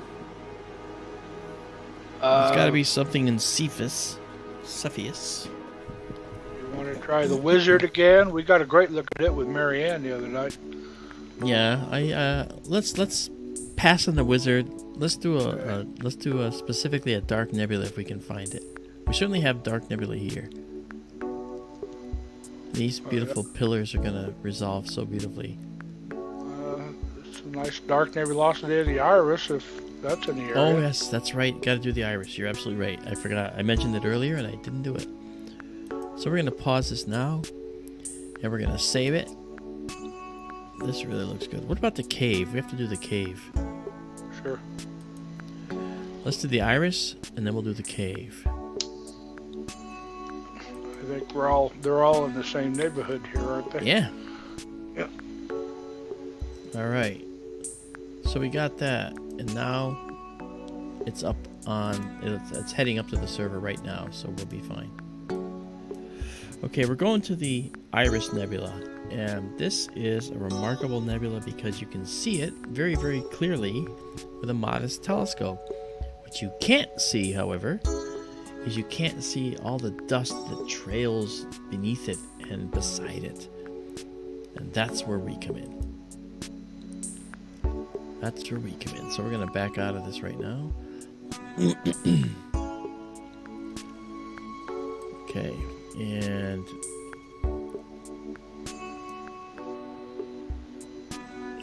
I think that the elephant's trunk and the iris is right here.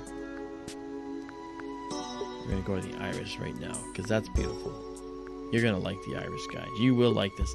Let's go to the iris, and I gotta just take us out of this full screen view so I can watch the telescope in the building.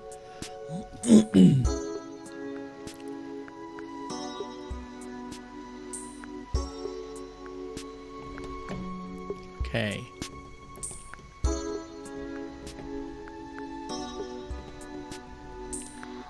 That might be the star that it's going to use. We're going to... Yep. That's the star it's going to use.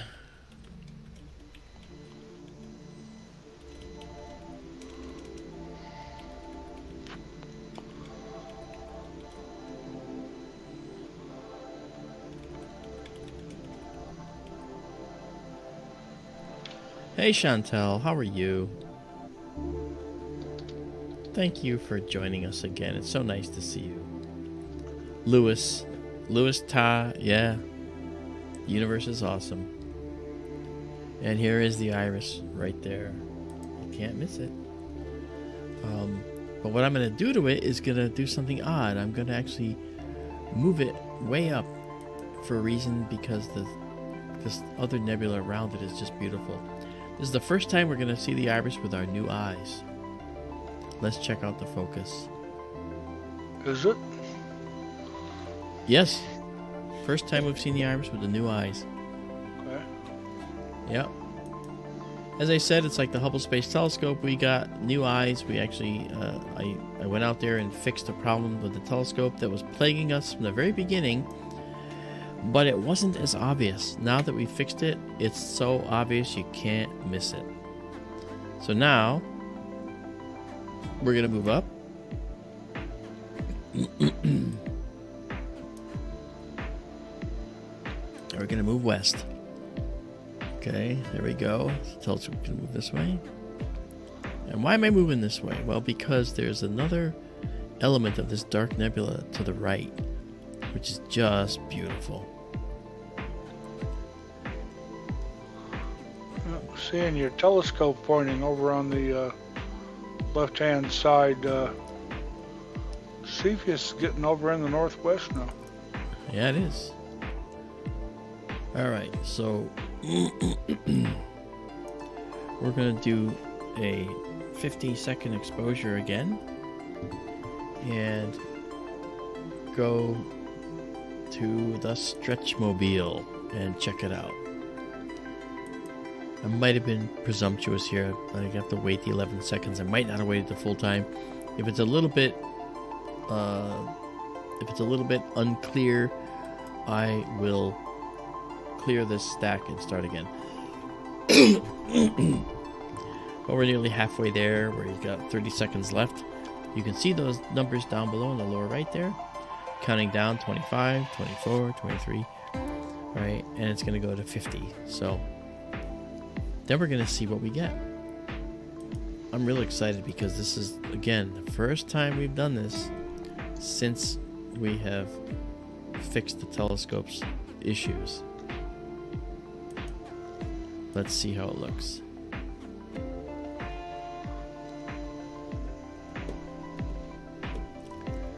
Wow, look at that. That's really pretty. You can see the dust coming down right off the bat. That's gorgeous. And you can see some up here. I wanted to show that. That's really cool.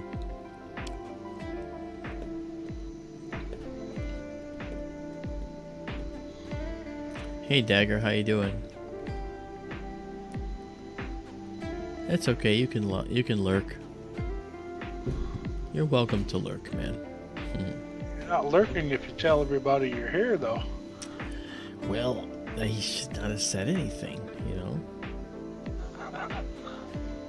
Sorry, Daggers.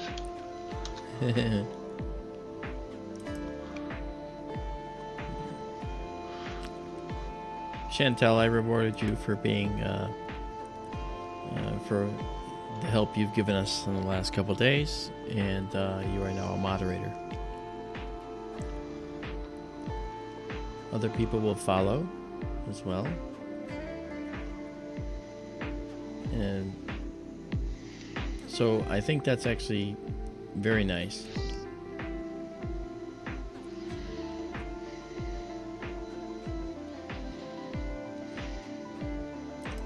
Vera, for your help, I've done the same. You are now a moderator. Thank you for all that you've done for us. Daryl, I'll let you keep your wrench. Gosh, thanks. Yeah, right. It's a huge thing. And 50 cents will buy me a cup of coffee. Right. I just think that it's really cool. Yes, that's right, Donald. That's kind of that's logical. That's where Space Ghost lives. Space Ghost.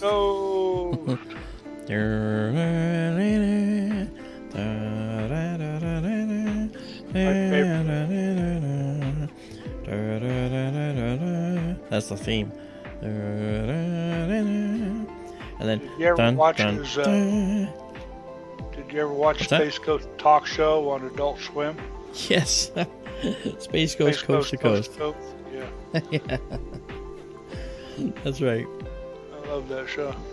It was funny. Yeah. That's okay, where let's I got do a little. I used to be so pretty, bro.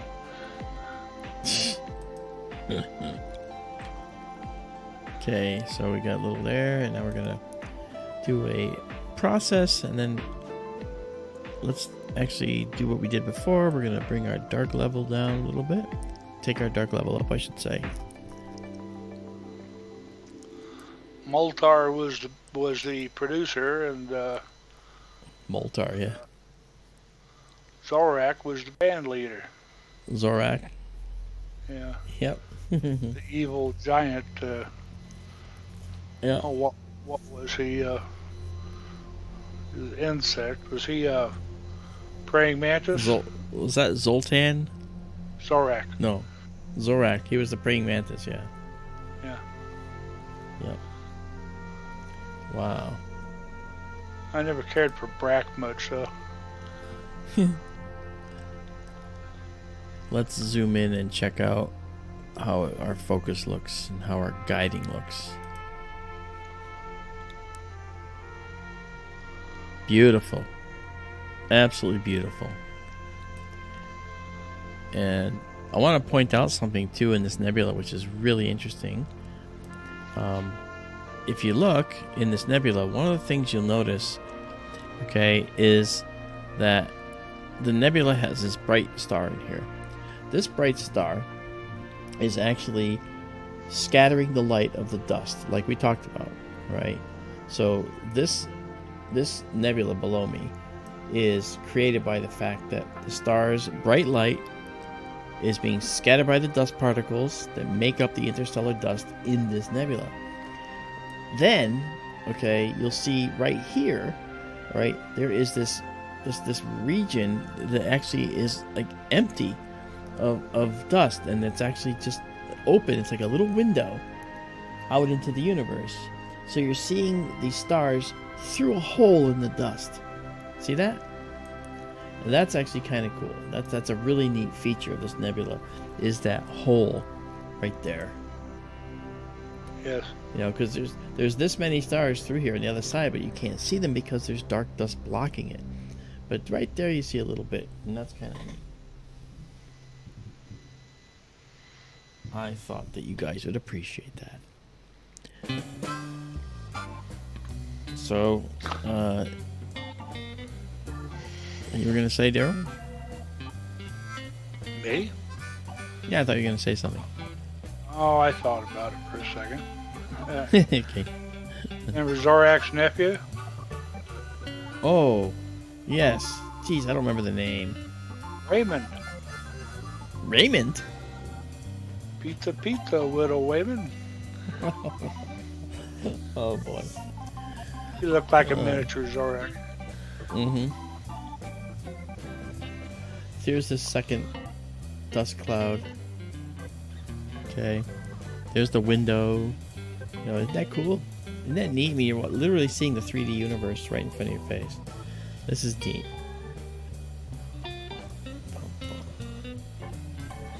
And cool music too, you know.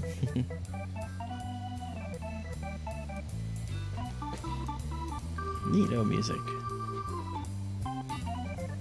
All hail Brack, you're right. Donald says Brack had his own show.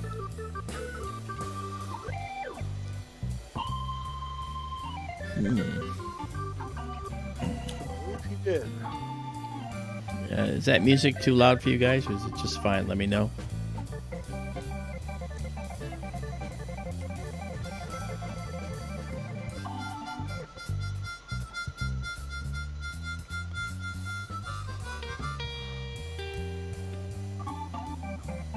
Okay, thank you, PG. That's Petita. Down in Pennsylvania. That's Petita, Pennsylvania, Pennsylvania, Petita.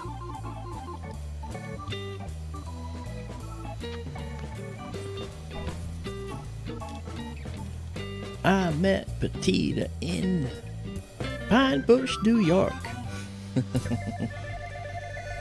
Yeah. Say it again. Okay, so if you notice now, you'll notice that as we stack more, the nebula's looking softer. We're getting less noise. We're seeing more and more just beautiful softness to this nebula, and the dark parts will be later. They'll have Vera. I don't know what to do with a wrench. Don't worry about it. Don't worry about it.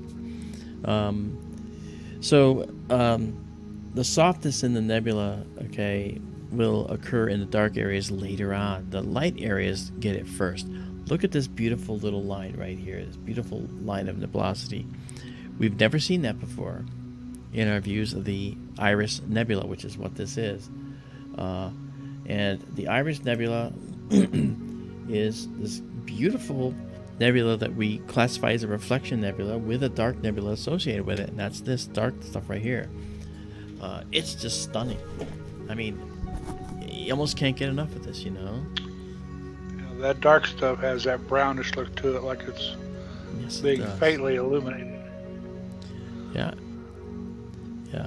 And if it was black and you faintly illuminated it, it would still be black. But it actually is, it's more than just like soot. There's other molecules in there as well. But let me do this. Let me see if this brings out more or less. I'm gonna brighten it a little bit, and we're gonna drag this dark level down just a hair more. Okay, and now let's see if we can do a color correction to kind of get rid of a slight green cast. Okay. Maybe we can just drop this just enough. Okay, and drop the green down just enough to make this more maximized. That's what we want right there. There we go. That is perfect match, I believe. I see two red stars to the left of the iris. It looks like right at the edge of the dark cloud. Right there. Right there? I wonder if those are, yes, That one and the one just above it. Yeah, these two. If That those one and are, that one. yes. Well, If those are foreground, or if those are in the cloud and being yeah. reddened by the cloud, as you mentioned earlier. Yeah, I think that these could definitely be interstellar reddened stars here. And just because it's glowing blue doesn't mean they're not going to be reddened. Okay, the light of the star is going to be reddened by the intervening dust. Look at this subtle wisps here and the subtle gradations, all invisible to us until tonight. Wow, this is just beautiful. May we zoom in some more? I'm doing so as we speak. Yeah. So this is the actual native resolution of the sensor is 100%. That means that at 100%, which you're about to see, okay, this image extends all the way off the page you're looking at it on and goes up and down. This is the native resolution of this sensor. Okay, it's huge, big enough, I should say. So we're getting all kinds of additional data, and we see color. This is color noise, this colored modeling here. You get that with digital systems like this. But what we're doing is we're going to get rid of a lot of that color modeling later, and I can do it in one fell swoop. I can download this, bring it into Photoshop, and I can have this sucker looking like $1 million in very short order. And I just can't wait to do that now. That modeling is what I was talking about earlier. Yeah. I see it changing. Yes. You can see it changing as you get more data. That modeling gets softer and softer and softer and goes away. It goes away first in the nebula, okay, because it's bright. In the dark areas, that's the devil's in the dark. That's where you'll see these things until you get rid of it. I'm just like, I'm beside myself, guys. I'm sorry. Look at that. Is that an obvious dark dust cloud or what? Oh, man. Let's just back out a bit. Look at that. See, at 75% now, we are pretty much covered with the modeling. It's gone for all intents and purposes. So that's really pretty. And if we go to the right in the field, this dust cloud is now showing up really, really nice. And we back out some more.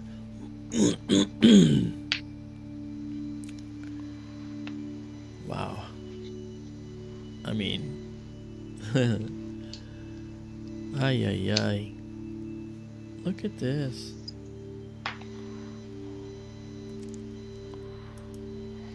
We'll go to full screen mode here. Daryl, do you have a... there was another dark nebula we wanted to check out, right? You wanted to look at the cave after you did the iris, I think. Yeah, I did say that, didn't I? Okay, we stacked 16 of these. So, we're going to wait for the 17th to come in, which is in 1 second. All right, there it is, 17. And we'll pause it.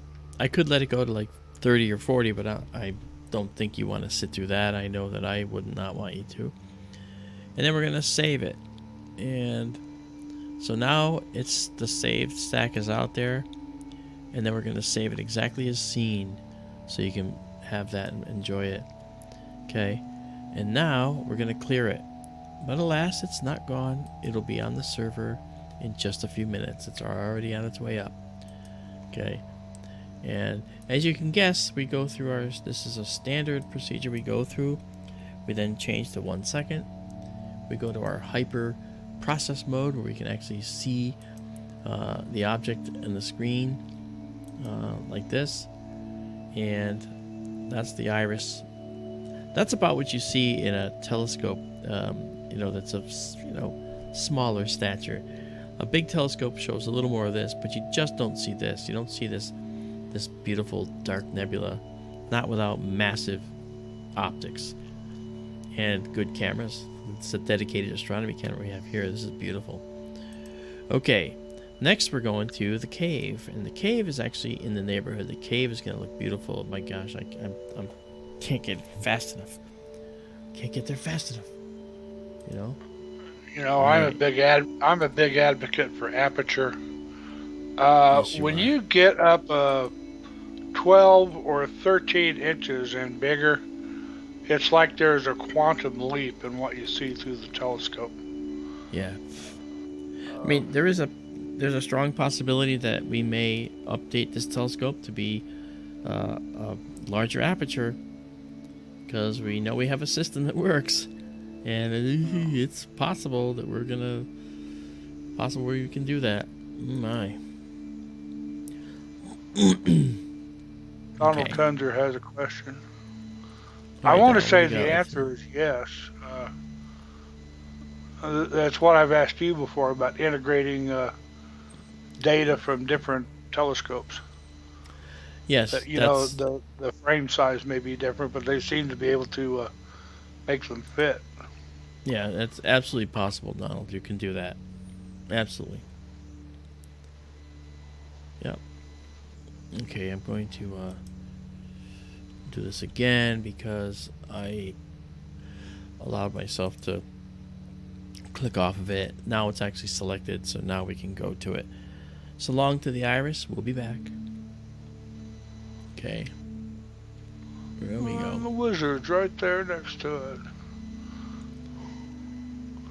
I Yeah. like the wizard. I can't help it. I know, but it's kind of small. I would like to. This nebula actually is vast, fills the frame, and we have her big Hero objects down below it. I believe, 2 of them, and those are just beautiful to see as well. So we're centering up a star here. I'm going to come out of the full screen mode so we can actually watch what's going on. Because I like to always have my eye on the telescope. There was a point in time where the telescope was going haywire, but that point in time I hope is past. And zing, off we go into the wild black yonder. And right here, you can see that there's a nebula here. Well, how about that? I wonder what that is. That's the Cave Nebula. Why the cave? Well, you'll see. You'll see. I noticed in the search box Mm-hmm. it said Cave Nebula, and then after that it said the Triple Cave. Yes. And I haven't checked out the Triple Cave. I think it was the same object. It said Was it it on the the same same one? line. Okay. All right. I mean, it could just be the same relative name, or the word cave is in the name of more than one object. Well, it was on the same line of text. Okay. Okay. So, 50 seconds here. We definitely have our guide star by now. And now we're going to go do our live stack of this and clear any previous stack. We're going to clear that. It's clear. All right.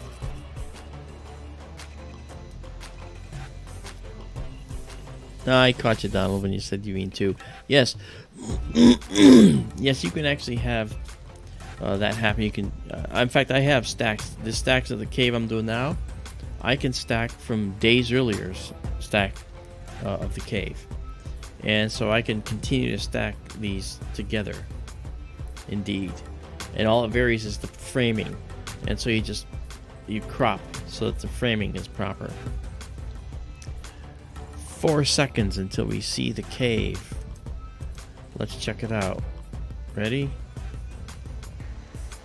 Oh, wow. Look at that.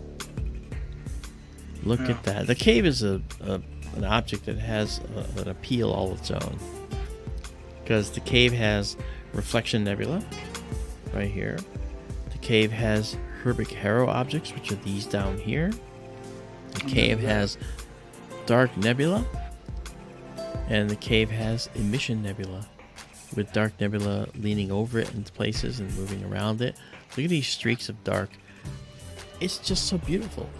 And this kind of looks like a cave that we're peeking into. Like a tunnel into space, but it's actually a dark nebula. So this is pretty. Bless you. Was that Okay, your now stomach growling?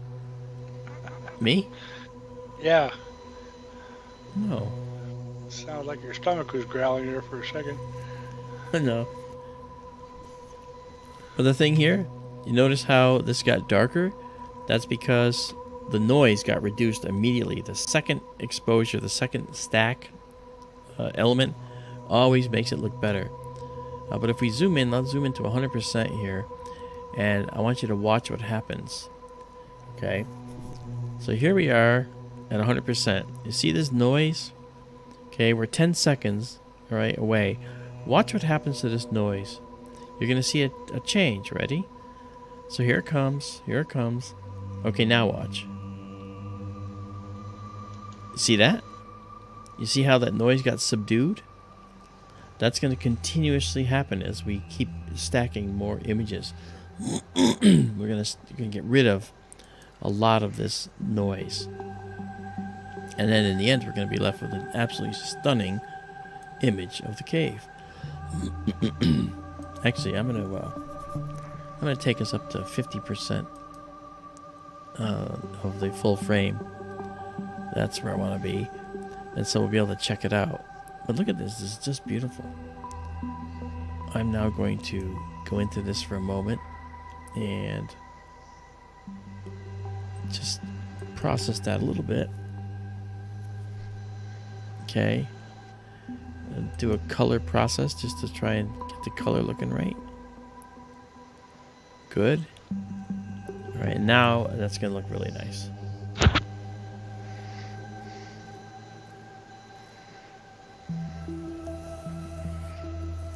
Who needs the snack there, Dean?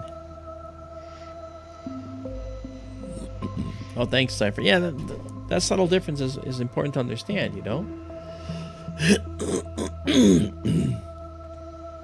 Well, we're just I'm trying to make this look as good as it can. So let's get this, let's actually do this. Let's move this out and then maximize. Daisy and Zoe, you guys have a good night. Thank you so much for coming up here tonight and checking it out with us. Loved having your company out here for sure. We all did. All right. So you guys have a good night. Thanks for coming. Well, the full frame picture there, that's cool. Isn't that nice? We see Herbie Caro objects down here. I was just about to say. Right there. We see reflection nebula over here. We see this dark nebula here. We see this beautiful illuminated area here. In a telescope, this is what most people see. They'll see this little line. More aperture will allow you to see a little bit more. But really, this particular setup, as I told you before, this is the only telescope on the planet, actually, that has this particular wide field system on it. I should say of this type. Because, oh, that's even better, wow. This telescope is a Meade 10-inch telescope. And the Meade 10-inch telescope has a photographic speed of f8. Okay, 8 as in 7-8. And the f8 system has never had a wide field system designed for it. So I approached Starizona, and Starizona said that they would be happy to engineer this one, and they did. And now we have this beautiful wide field telescope. Wonder what was Reflection involved. Nebula. What's that? Engineering. I wonder what was involved in engineering for your telescope. Oh, they had to engineer a whole new mount because these are designed primarily for Celestron telescopes. Right. There's never been one for Meade. So something that would fit the secondary holder on the Meade. Yes, because the secondary holder on the Meade is bigger.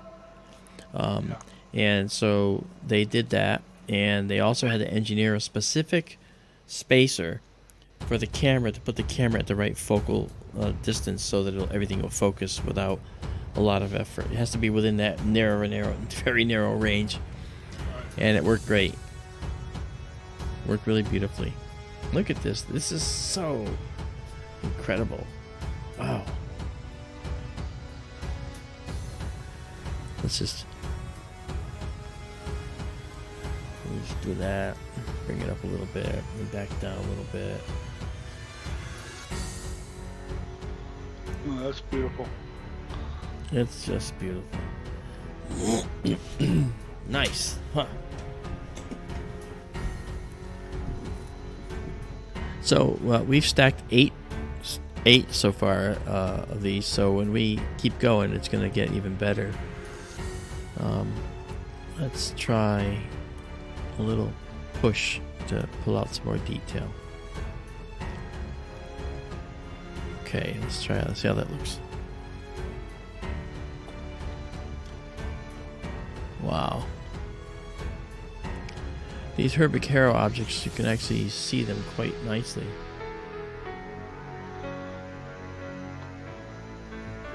We'll zoom in on them, yes, Daryl. Looks like it has eyes. Yeah.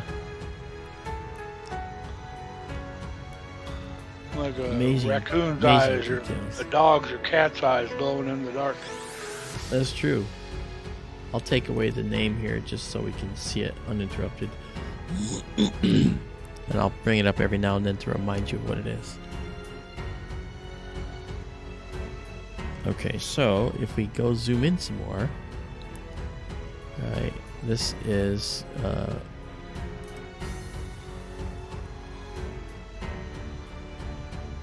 okay, we come in and look at this detail here. See this detail right there? You see almost like little streaks.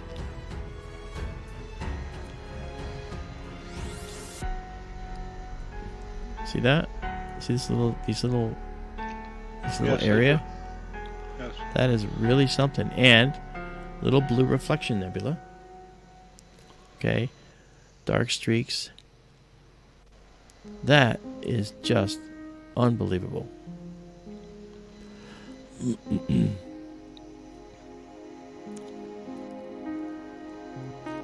And we're seeing more and more details show up now. Look at this. Look at this beautiful, beautiful, very, very vaporous, subtle, linear striations that you see in this dark nebula. That's really pretty. Really beautiful.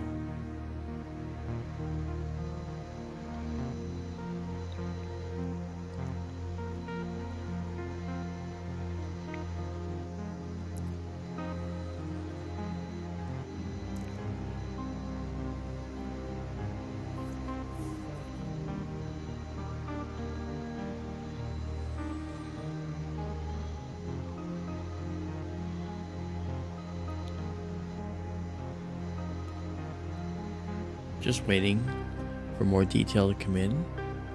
We stacked 12 images so far. That's really just unbelievable.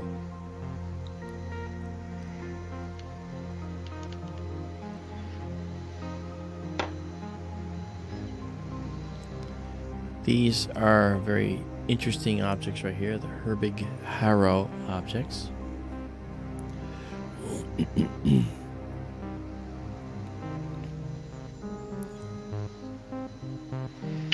Define Herbig-Haro objects again, please. Herbig-Haro are objects that have an awful lot of energy that they give off, and we should actually, I should put that up so people can see it. I should actually probably just put up a definition so you can understand, everybody can understand. There's a lot to these things.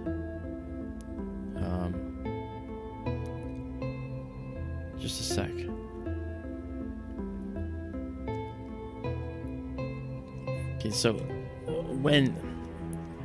So when you see these guys right here, right?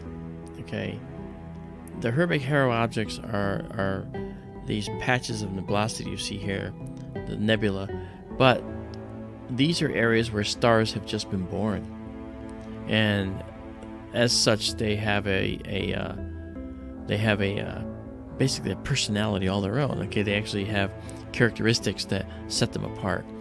So, young stars are relatively energetic when they're first born.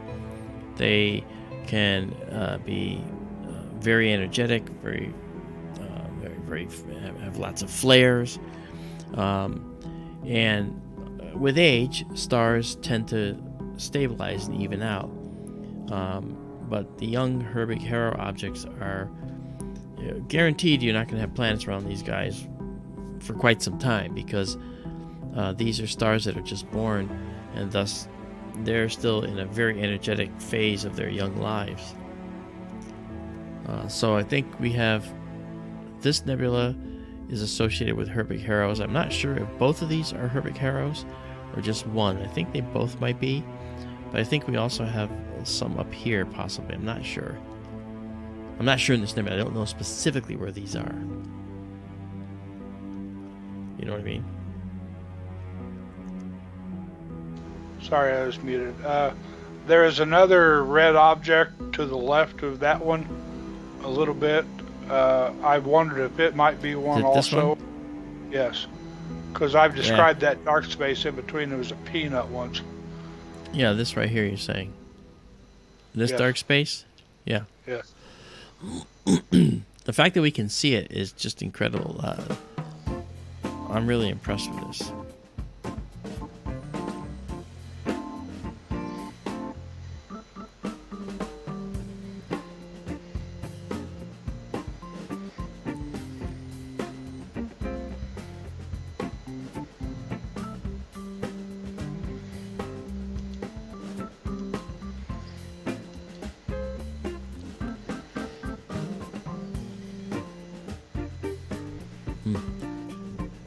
Okay, we're at 16 stacked images now.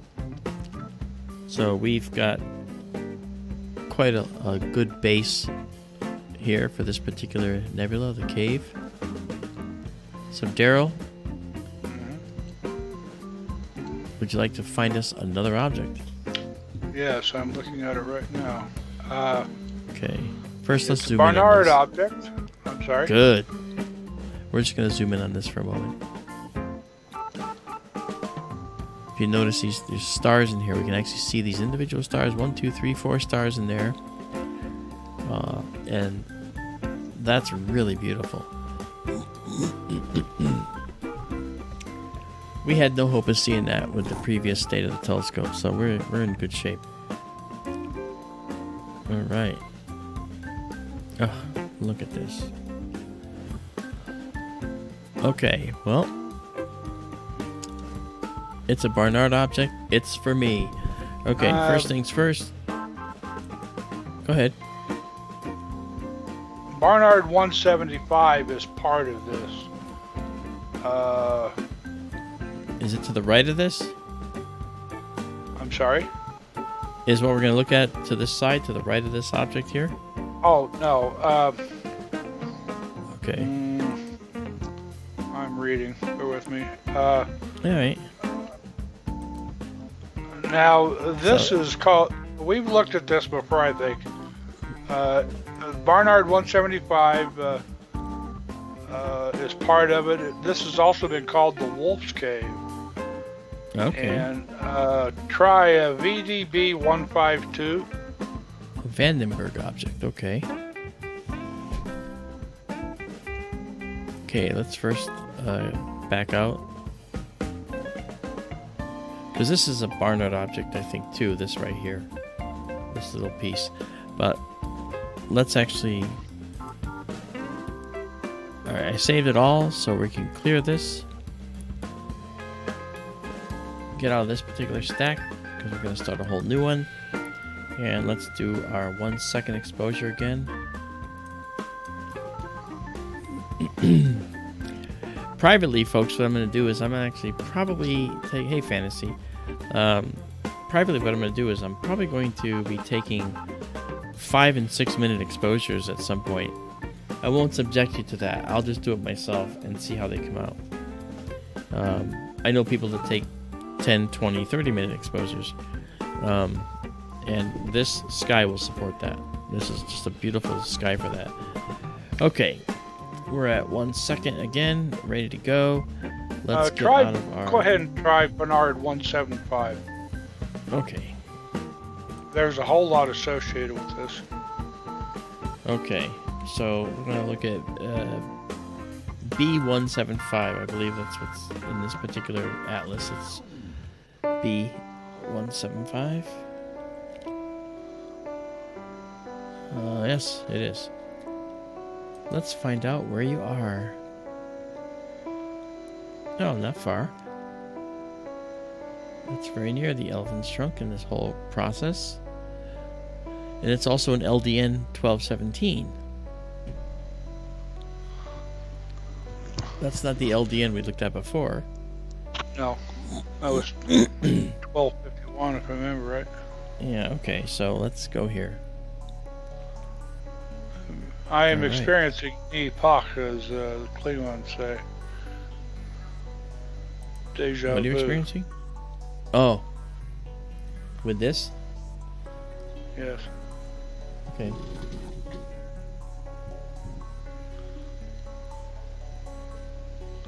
We may have looked at it before. Well, we're going off the list I've used before. Ah, okay.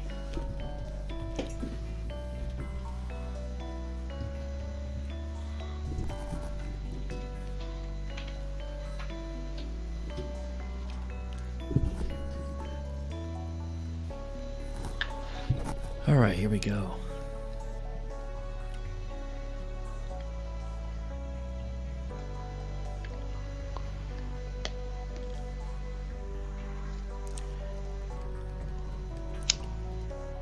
Is this it right here? Is it a snaky thing? I think it is, yes. All right, so we can actually move north a little bit, bring us down in. And I'll move west a little bit too to bring it over, because I think I see sort of where it is. It's amazing how much you can see. Let's zoom in as well to check our focus.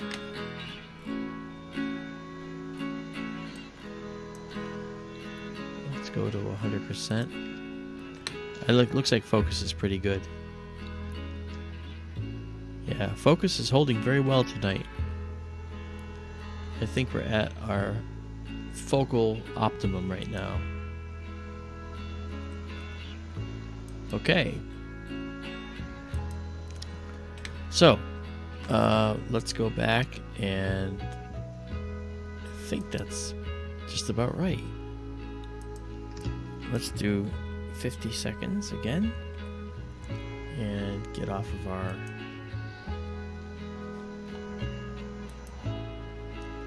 hypered finder view. Rob 1 or Rob I has a question. The dust that creates the dark nebula, is that the dark side of dust that creates the reflection nebula? Where was this question? Rob I. Oh, I see Rob. Hey Rob, how are you? Oh, there he is. Okay. The dust that creates the dark nebula, is that the dark side of dust that creates the reflection nebula? Yes, if I read you right, that dark dust does create the reflection nebula.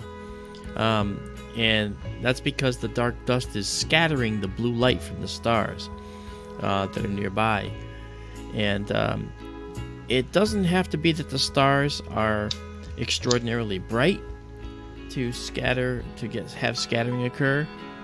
Oh, look at that. That's interesting. It doesn't have to be that they're like that. They can actually be dimmer stars. Okay? But what we see is that the blue light from the stars, which have all the frequencies of light from red to blue, the blue light, being higher frequency, is scattered more easily. In fact, right in this very image, we have a reflection nebula right there. Okay. And that's kind of interesting, Daryl. I have a snake over here too. That's neat. And if we go to 100% and just look at that object and move up, you'll see that it's sort of non-distinct because we have all this modeling noise, right? But you'll watch again if you actually watch this again. As you watch this, you'll actually see that this modeling is going to get reduced another level when the next one comes in, because it's stacking, and it's going to manage to get rid of a lot of that noise again. So watch the modeling now, right here, all right, and now watch what happens. Here it goes, and boom, just dropped a whole level. See that? That's going to continue to happen, and that's how we get more data out of our images, because we can actually stack them, and by stacking them, we actually create very, very crisp and clear images because we have less noise, because it's all averaged out. Only the data we want is left behind, like this reflection nebula. I remember looking at this before, Daryl. Yes. But what happened before was we couldn't view it up close like this. The blue reflection nebula is VDB 152. Okay. It's at the tip of Barnard 175. Which is that right there, yes. Yeah. Yeah. So Barnard 175 looks like it's just slightly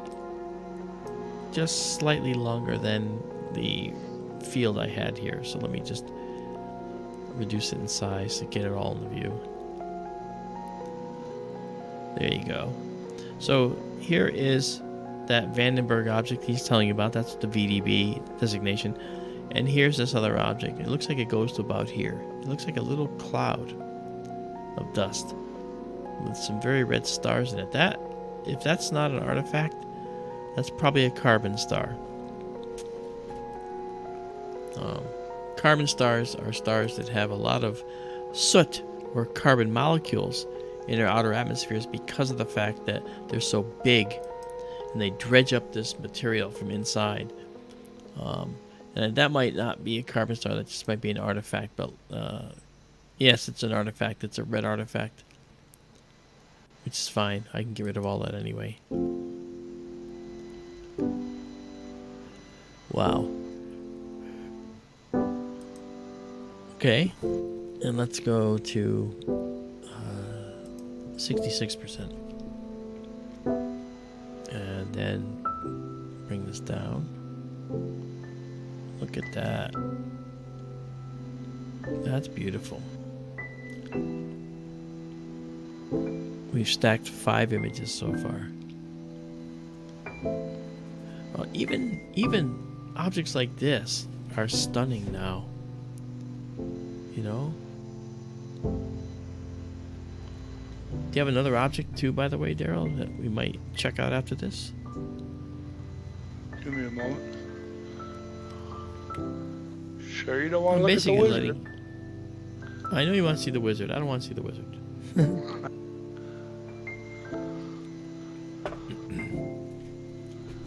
You like the wizard, I know.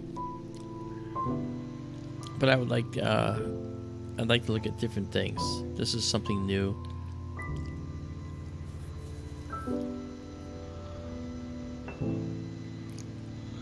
Barnard 150. We've looked at it before too. I don't know with the new and improved telescope if it's going to do better than it did before. Okay. I know Isabella said it's a seahorse. Isabella said she had a hard time processing it. Well, I think if we can go to like 50-second exposures now, I suspect it'll be a lot better. So we'll go to Barnard 150. Okay, so we're gonna go to 10 on this, and so we're about to crest 8 exposures, and then we will go check it out. This is really pretty, though. Well, actually, one of the things there's a whole lot going on in this image that we're just barely scratching the surface of. Yeah. This is So maybe this is off the. I'm sorry. Longer exposures. We may need to do longer exposures. Longer exposures, maybe more aperture. I don't know. Okay. The Barnard one, what I say that was 170, 175. We're looking at. Yeah. It actually, looking at this, it goes way up and to the right, and there is also stuff going on down below. Okay.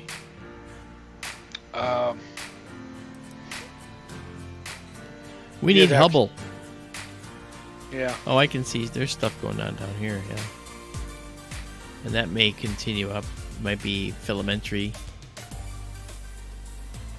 That's all right. Yeah.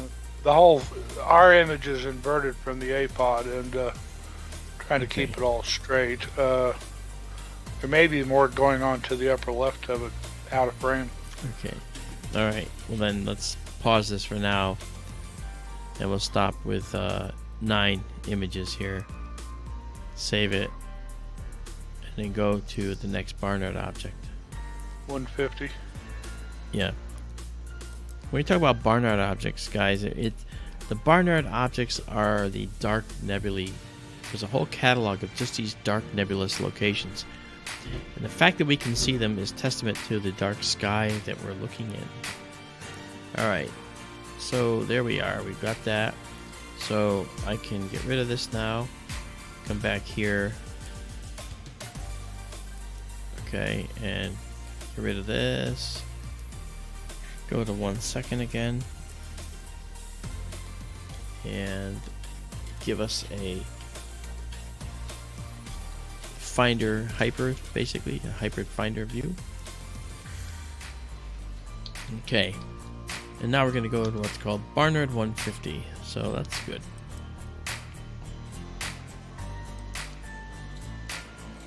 Okay, let's do Barnard 150.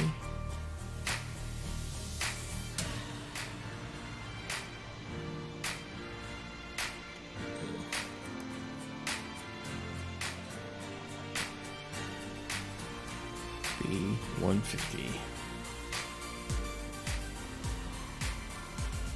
There we go.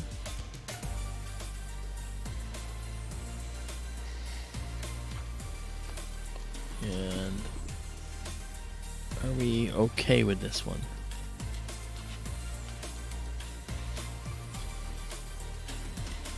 There's the fireworks galaxy just below. We tried to look at with Curtis Horn is here tonight, and he was here that night too. Hey Curtis, how you doing? Alright, well then we can check out the fireworks galaxy with our longer exposures and collimated system. It's probably going to look a ton better, because we didn't look at it with the collimated system properly. So we'll do that. Okay, let's do LDN 1082 here. Alright, so we're going to bring the telescope here. So, watch the telescope move. Heading into the northwest now. It's another lens object also. Yeah.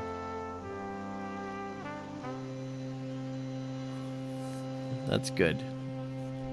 I'm glad you're doing fine, Curtis. Always a pleasure to have you here.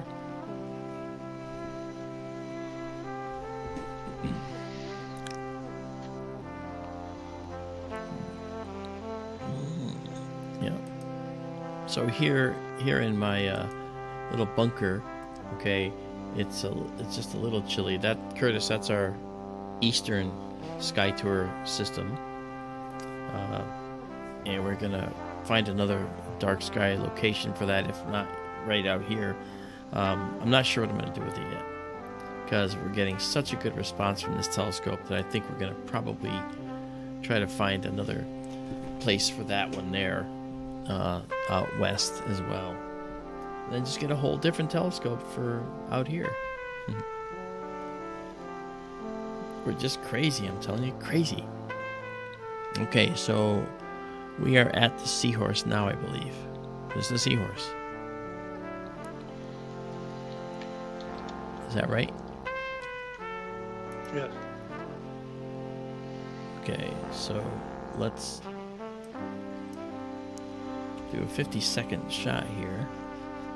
Hopefully this isn't disappointing. Huh? Hopefully this isn't disappointing. Well, it could be. Well, we'll see. As you said, longer exposures may help.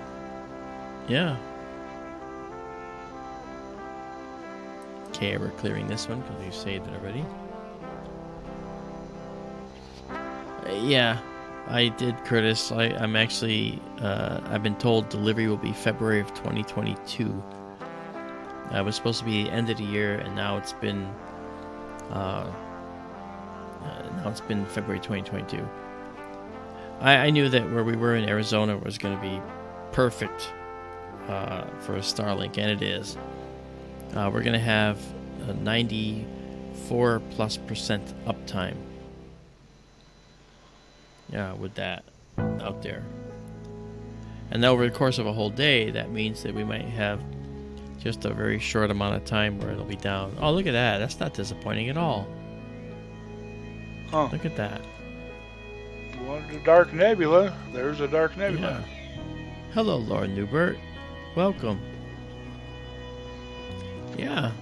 So I think that's beautiful. Let's do some processing to see if we can get a little more contrast, and let's do color.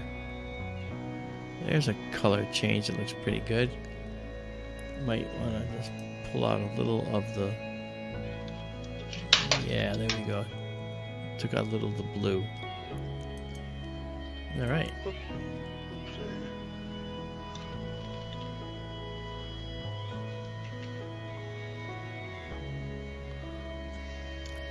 Yeah, you can actually see it very nicely now.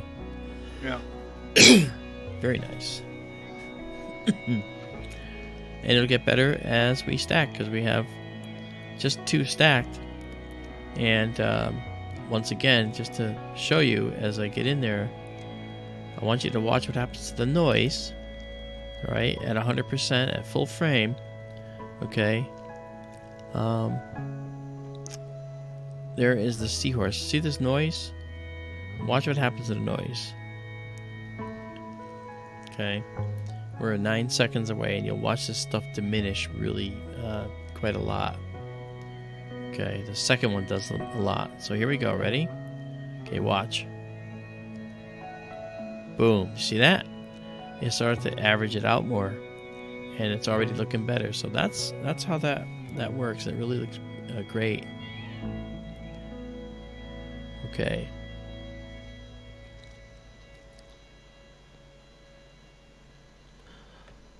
So how you doing, Laura Newbert? How are things going in the music world?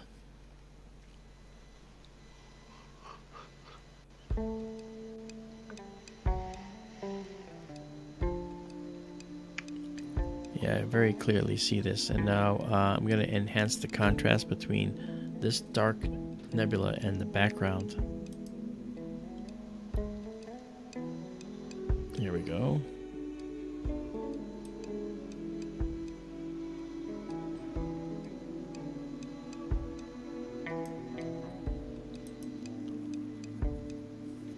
I guess busy is good. All right.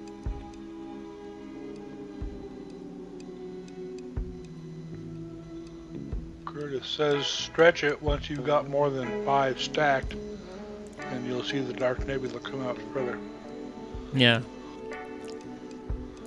I usually don't wait, Curtis. I stretch it 2 frames, you know, and you have to do that. Get rid of the noise, you're right.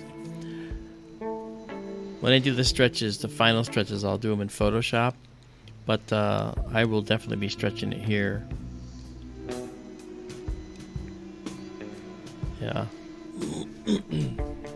But you can clearly see the brown dust here, you know.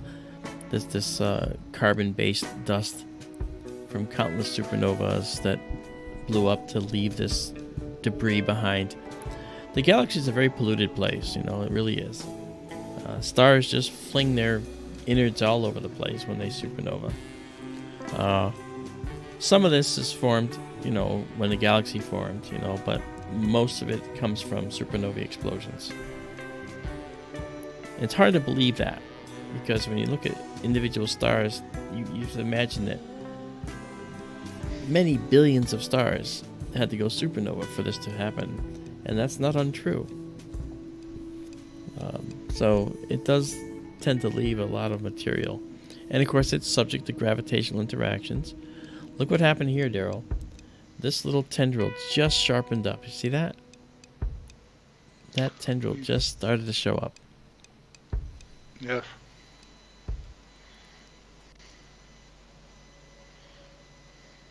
Okay. So let's do this.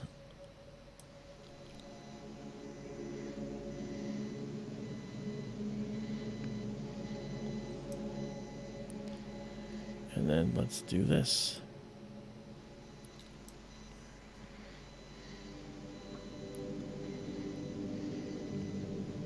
Just to check it out. That's a little too much. Let's pull that back.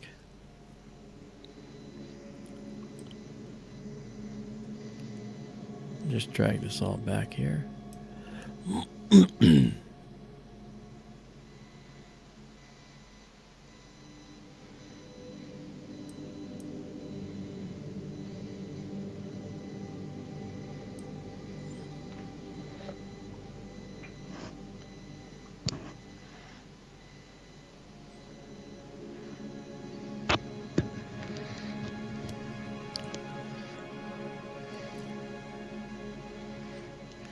Okay, so this is a little bit more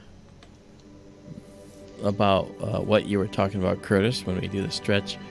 And you can see that it shows up pretty, quite a bit better. You know, and what you do, folks, is you take the black level and you reduce it just a bit to kind of darken the space. And then you take the white level and you move it in closer. That's called a stretch. So we actually compress the data in a way that the light data and the dark data, so that you actually bring out the bright areas and you diminish the dark areas, and it thus adds contrast to the image. And that's what we got here, this beautiful contrast. So that's really cool, and so we could do a lot more of that. We have 9 frames stacked so far. If we would bring this in even more, okay, it can actually get really bright. Okay, but you know, it quickly gets to be too much, and then the noise starts to take over. So if we actually just do a standard stretch here, this is the least amount of noise, but we can pull this in to bring a little bit more out, and that's kind of what we actually tend to do. Okay, and I'll pull the black level down just a bit more. So what do you think, Daryl? It's a pretty good night, huh? Mm-hmm. Maybe see that full frame. Oh, absolutely. Okay, this will be pretty now. Watch this. Let me take us now to the auto.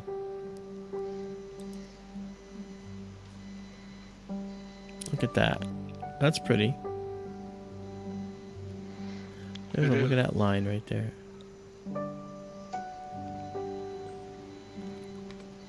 Yeah.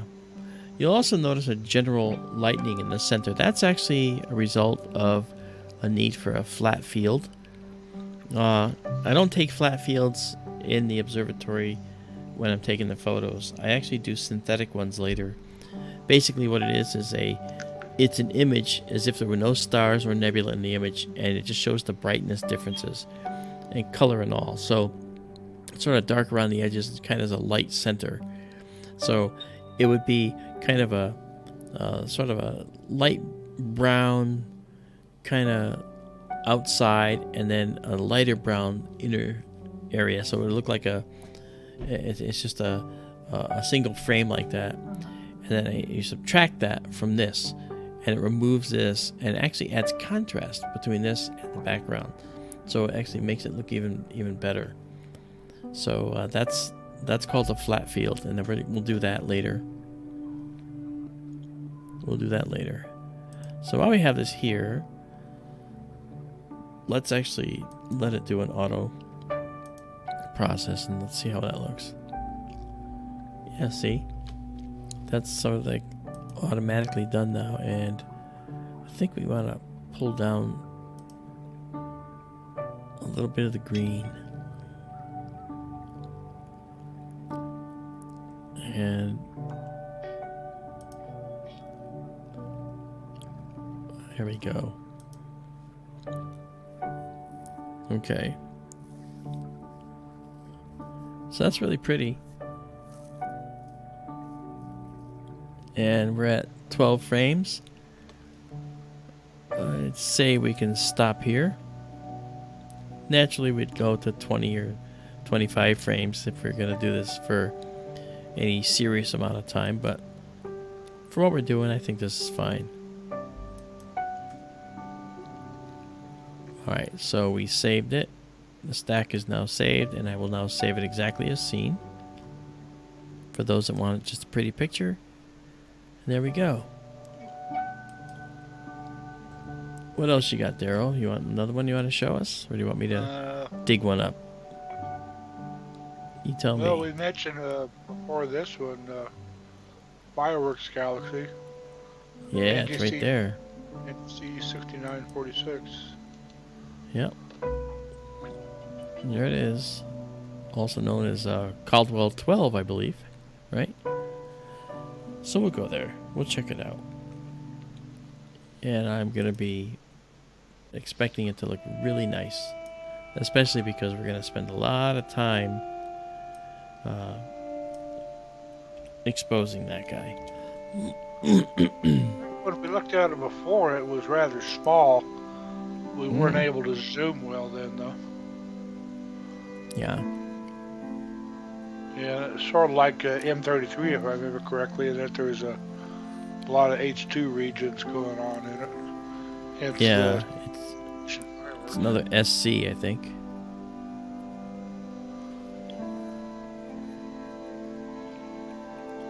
Okay, we're centering up our star. And then we're just going to whip over to this guy again. There it is. Can't miss it, right there. And there's a nice cluster in the same field of view.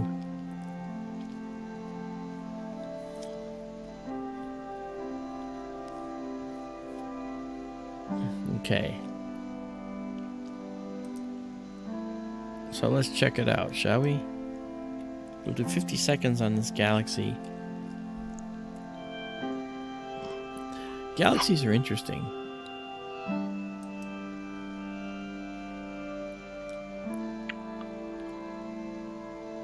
Okay, so we'll do the live stack here.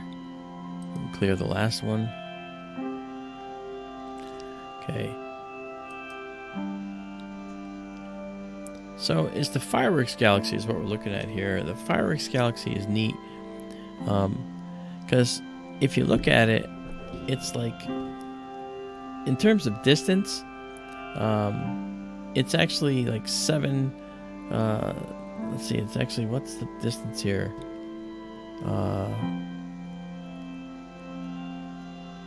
It's like 6.4 megaparsecs basically.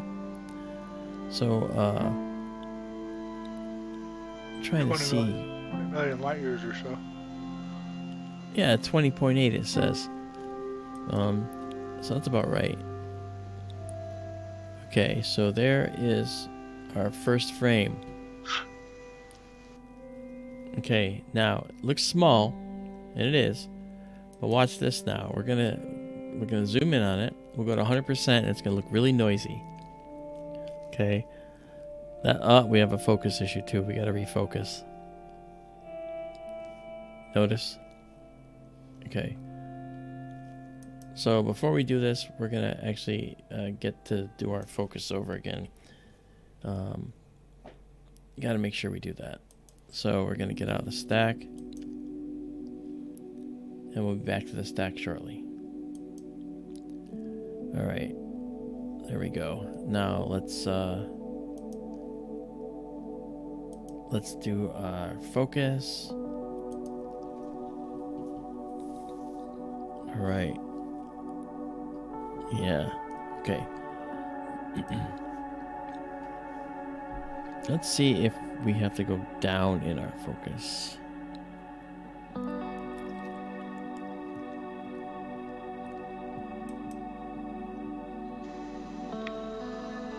excuse me. I'm yawning my head off. I didn't hear it. I was muted. Okay, let's try it this way. Right. Okay, it's just the wrong way. So let's go back to 48,216 and go upwards a bit.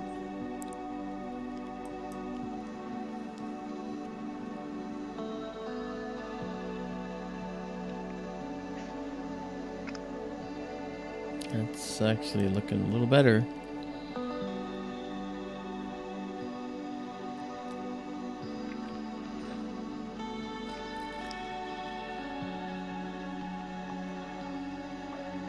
That looks pretty good. What do you think? Sure. Daryl's tired. Yeah, It is 10:15 for you, right? it is. Yeah. Okay.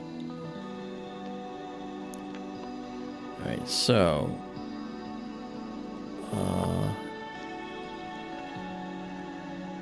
48,250. All right, we're gonna leave it there for now and back out, and the image should actually look better even in this high process mode, and it looks like it does. Okay, good.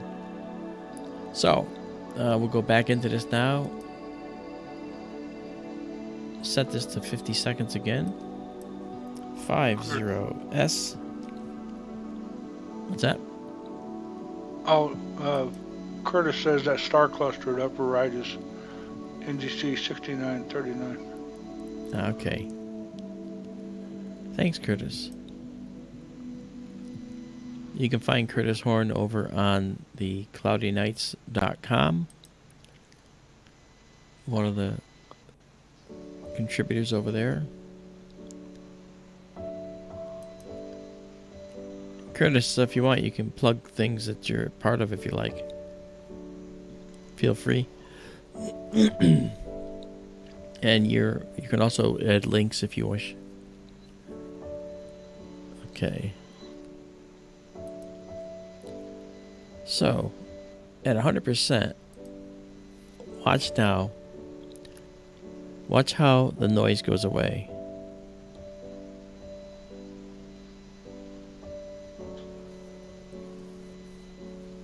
Okay, I just missed it, unfortunately. Sorry.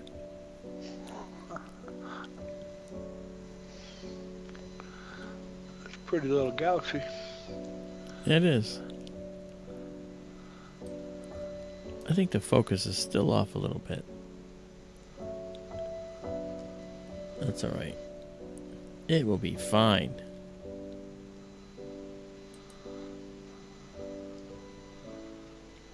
Not that. I want this. Let's go back to this. See where the galaxy is sitting. Yeah.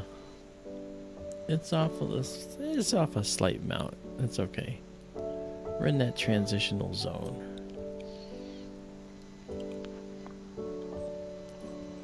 But it's not bad. Very different from what we could do before, I'll tell you that. Wow.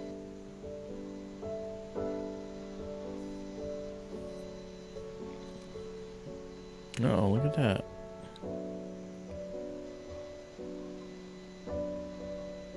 I wonder what that line is. That line isn't a geosynchronous satellite because we're facing exactly the wrong way. Could be another satellite.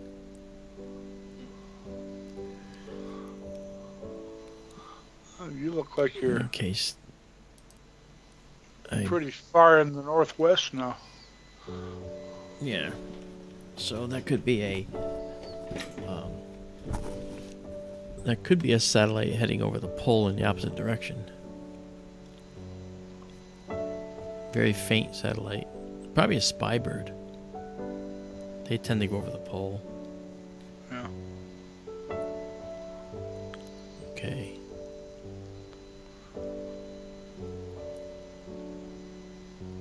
Let's instead of pushing this, let's actually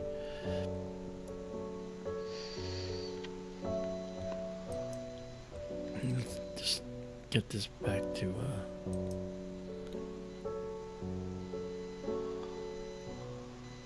a level that makes sense here.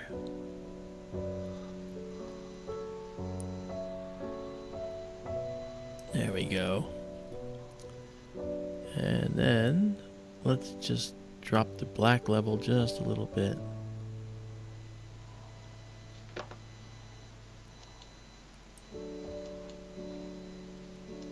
A little bit more. There we go. That looks pretty nice.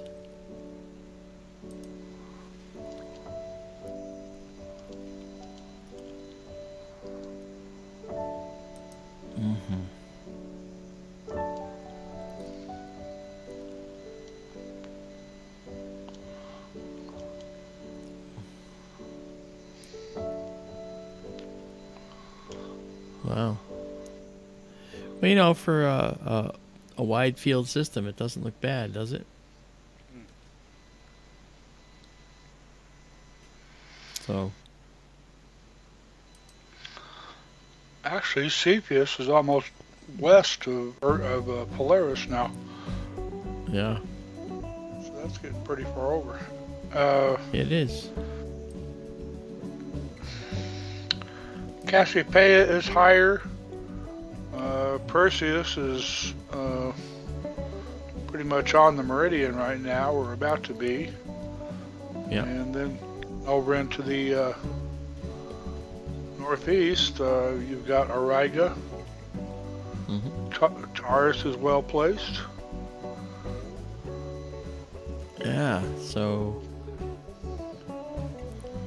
look at this. This is it's actually holding pretty well.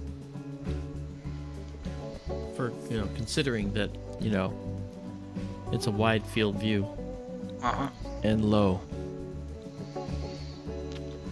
Not bad. It could be better. There's a bluish patch in that one spiral arm Right at about 330 right there. Yeah. I wonder if we're seeing OB or something. Probably an OB association, possibly. Yeah. Not bad for a fireworks galaxy. All right. Well, what we're gonna do is, you know, obviously this type of object doesn't represent or adequately show off the capabilities of the telescope because it's so small. Yeah. But it's still pretty cool to look at. So we'll pause it and save it and do the whole 9 yards. And then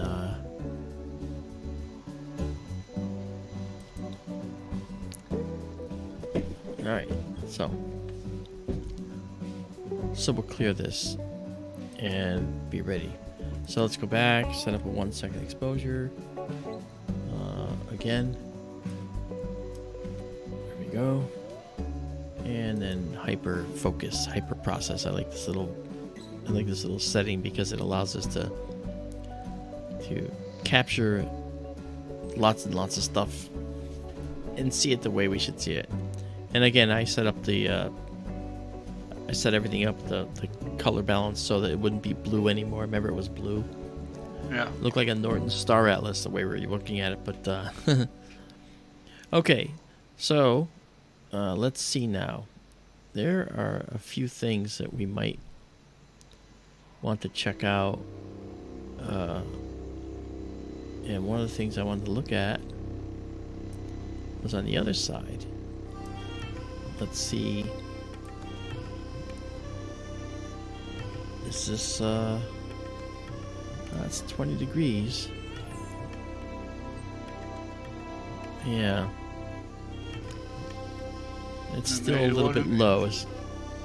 It's too low for, this side of the observatory, because Yeah. I have the telescope is off center. It's not on the center line. It's an 11 by 11 foot building, but it's off to the right because I want to put in 2 more telescopes in there. Yeah. So, and because this is the direction where you see that roof line, that's toward the direction of the Phoenix Light Dome, which is 65 miles away. You can't see it with your eye, but you can see it with the sensitive camera. So I'm avoiding it. So I'm forcing myself to wait until things are high enough. Oh, I bet if Phoenix is 65 miles away, big city, I bet you could see the light dome with dark adapted eyes. Yeah, it's just we've got mountains in between as well, and it doesn't really matter so much. But unfortunately, though, on this side we have to wait. See, all these wonderful things are coming up, but we just need another month or so, right? Another month, and then we'll be able to view them.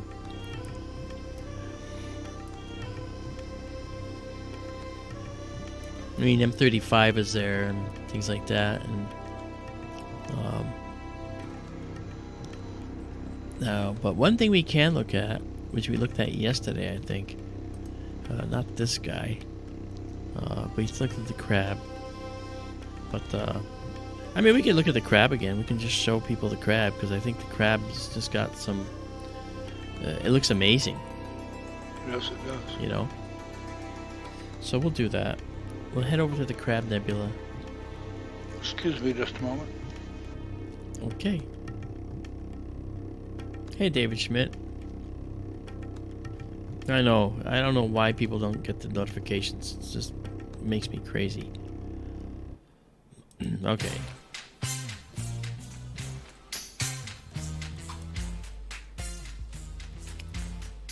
Okay. Now we're moving over to a star to do our high precision process.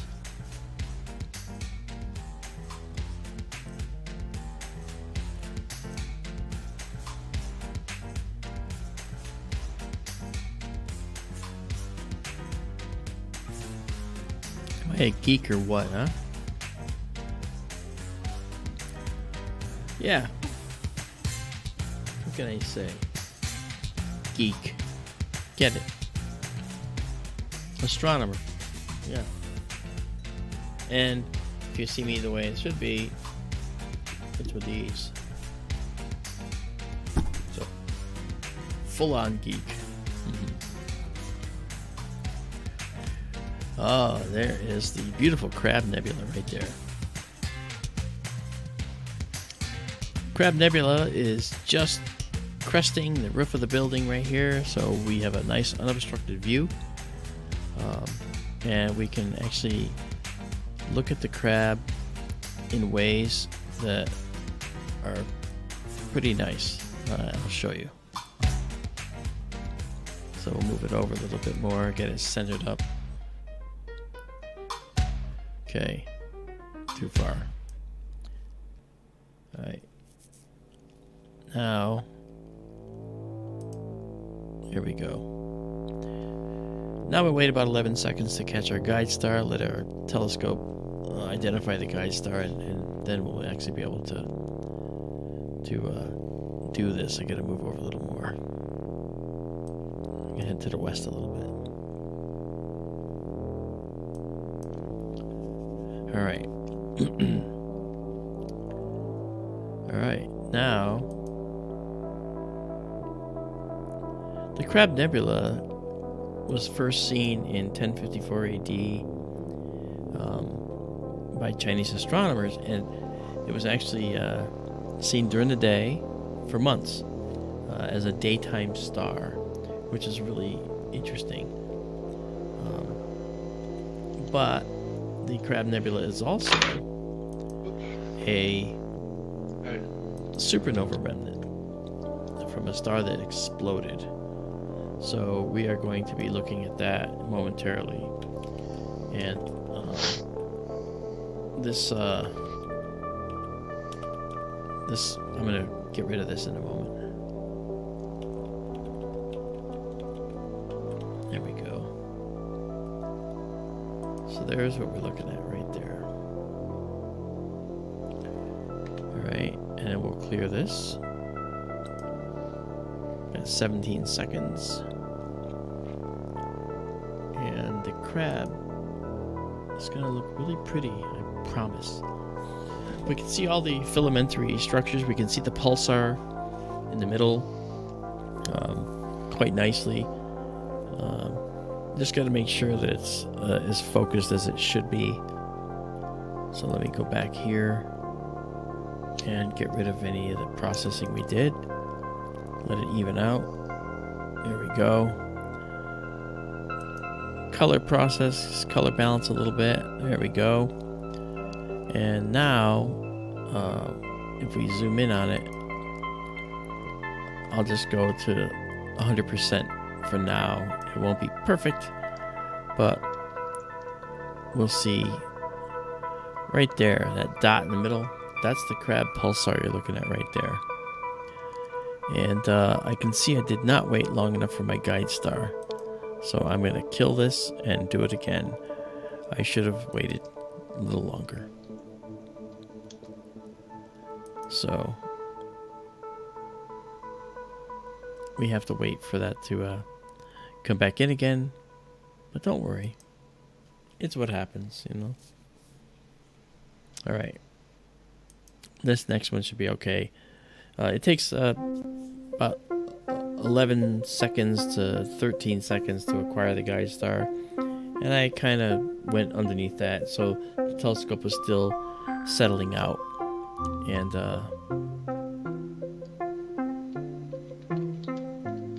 so we have 12 seconds again to see what this looks like. And I'm at 50% of the sensor in zoom. So let's see how it looks. Ready? Here we go. Much better. Much, much better. So I usually just take the black level down a little bit initially, and then walk it back. Again, just trying to be really have it look really nice as we get moving. Okay, and then this guy actually take down a little bit too. Isabella's finally here. Hey, Isabella, we were talking about you.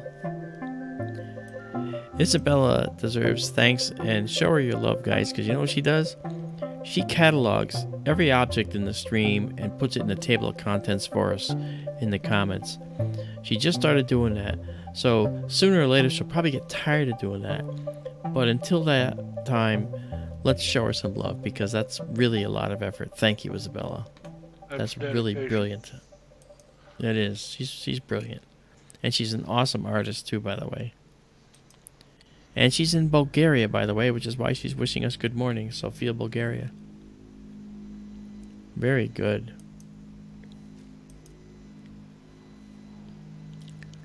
So, let's zoom in on this. So you can see, we'll go to 100%. We have 2 frames stacked. And as we close in, you'll see that the noise in this stack, you can see it. And now, watch what happens. It's going to go away a little bit more. Ready? There it goes. Just dimmed out a little. And right there, that little white dot, that's the crab pulsar. That's the star that used to be a star. Now it's a pulsar. It's a rapidly spinning, over 30 times per second, neutron star. And it's actually like a lighthouse beacon. It has some hot spots, and as it spins, and they spin very rapidly, as I said, over 30 times per second. This is a star the size of Manhattan Island, okay? And as it spins, it flashes us with its high energy light, and we see it. So if you record it in the radio realm, you'll hear if it was going that fast, but in fact it's more like because it's going over 30 times per second. So it sounds like a continuous hiss, but the fact is it's actually going along at a speed that allows us to check it out and see the different pulses. And there's actually a video of that pulsar winking on and off as the hotspot passes us. But with our eyes and the cameras, we only see it as a little tiny continuous frame of light. So that's not the fastest pulsar, which is that rapidly spinning neutron star with a lighthouse beacon of hot plasma that's jetting off of it. It's not the fastest one. The fastest one is over 700 times per second. Imagine a star that's compressed to the size of the length of Manhattan Island, okay? And imagine that in diameter. And imagine that spinning over 700 times per second. It's something unfathomable to the average person. But 700 times per second, okay? I think it's like 715 or something like that. And it's holding together because it's compressed so much that its gravitational force is so high that it won't fly apart. That's really, really powerful gravity. 6,500 light years away, it's the size of Manhattan Island, and we can still see it. That's right. And that's because of its amazing radiative energy. And that same radiative energy is what causes the Crab Nebula to glow. Look at the filamentary structures here. These are beautiful filaments that are spreading out. And as Daryl had showed us with a video that he dug up on the internet, over 100 years of study of the Crab Nebula has actually shown us that you can watch the Crab Nebula expanding over the 100 years, because it is an expanding supernova, and eventually this remnant will be dispersed into the interstellar medium, just like the Veil Nebula that we've seen, and just like other nebulae we've seen. Okay, so there's a lot of this stuff that happens in the universe, but it gets dispersed, and eventually it could go into becoming a amazing planetary system at some point, or a new star, or several new star systems. It's just unbelievable. It's interesting to consider. We've talked about Betelgeuse going supernova before. That Betelgeuse, yes, Betelgeuse is roughly 10 times closer than the Crab is. So, what its supernova remnant would look like maybe would be like this, but 10 times bigger, I guess. Yeah, and if you think about it, if we zoom out and look at this as a full frame object here, so you can see what it looks like just in this view right here, just to give you an idea, this field is 4 full moons across, okay, and it's 3 full moons tall. So this object here is smaller than the full moon, and several of them could fit across the full moon. So imagine something 10 times that size. We'd probably have a remnant significantly larger than the full moon from Betelgeuse if Betelgeuse went supernova, and that would be something that's really interesting to see. Now amazingly, this did take obviously a number of centuries to grow to this size, and the one around Betelgeuse would be close enough so that we can actually monitor it and watch it grow much easier than this one. Sorry, Daryl, I think you were going to say something. Oh, I've said before that I would be sad to see Betelgeuse go away, but to imagine a supernova remnant like that, I guess it would make it worthwhile. Something I would like bigger, to. bigger than the full moon in the sky, you know. Yeah, I would love to see Betelgeuse go away. I'd love to see Betelgeuse go supernova. As I pointed out before, Betelgeuse used to be an O-type star, so hot and blue. They lived their lives fast and furiously. Betelgeuse fused through all of its hydrogen in a very short order, grew to a supergiant that if you put where the sun was, would go out to the orbit of Mars and beyond. And it's heading toward the supernova realm. And when it finally does go through a core collapse supernova where it stops fusing everything that it can, and suddenly the entire core of the star will collapse in about a quarter of a second. And then that will rebound off the middle, off that central core that is mostly iron at this point. And the rest of the star is already starting to collapse. And as it starts to collapse inward, as the core collapses, because gravity starts to win, that outflow from the rebound effect from the middle is going to race through the incoming stuff, and it's going to completely decimate and destroy the star. That's what a core collapse supernova is. That's what's going to happen to Betelgeuse. That's what happened to this star here that we see here. That tiny little dot is all that's left, and it's a pulsar that over time will slow down, and over time will grow dim, and over time will cool. And then the Crab Nebula will no longer glow and be lost amongst the stars forevermore. So that's the fate of this particular object that in the future.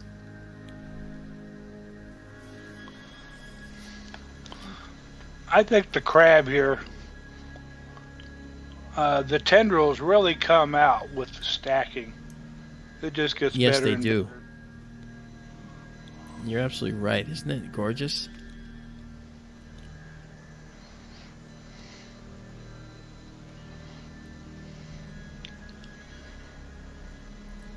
Isabella, I can't read Russian. What's his name?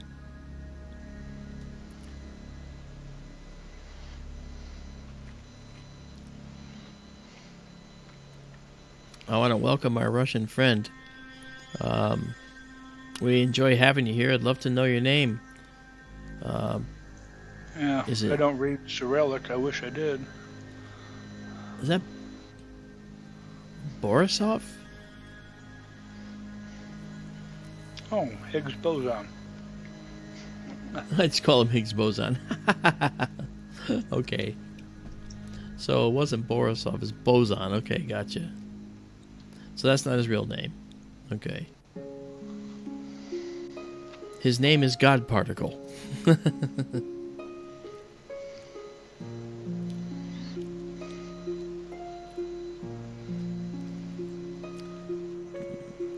I wish I'd love for you to keep everything in English so we could, see and be able to answer questions.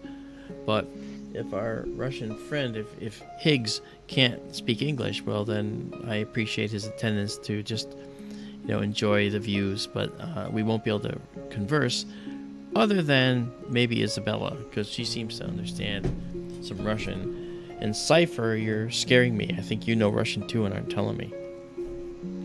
I worked with a Russian lady for a number of years, so I did learn some Russian, but it wasn't very, very well spoken.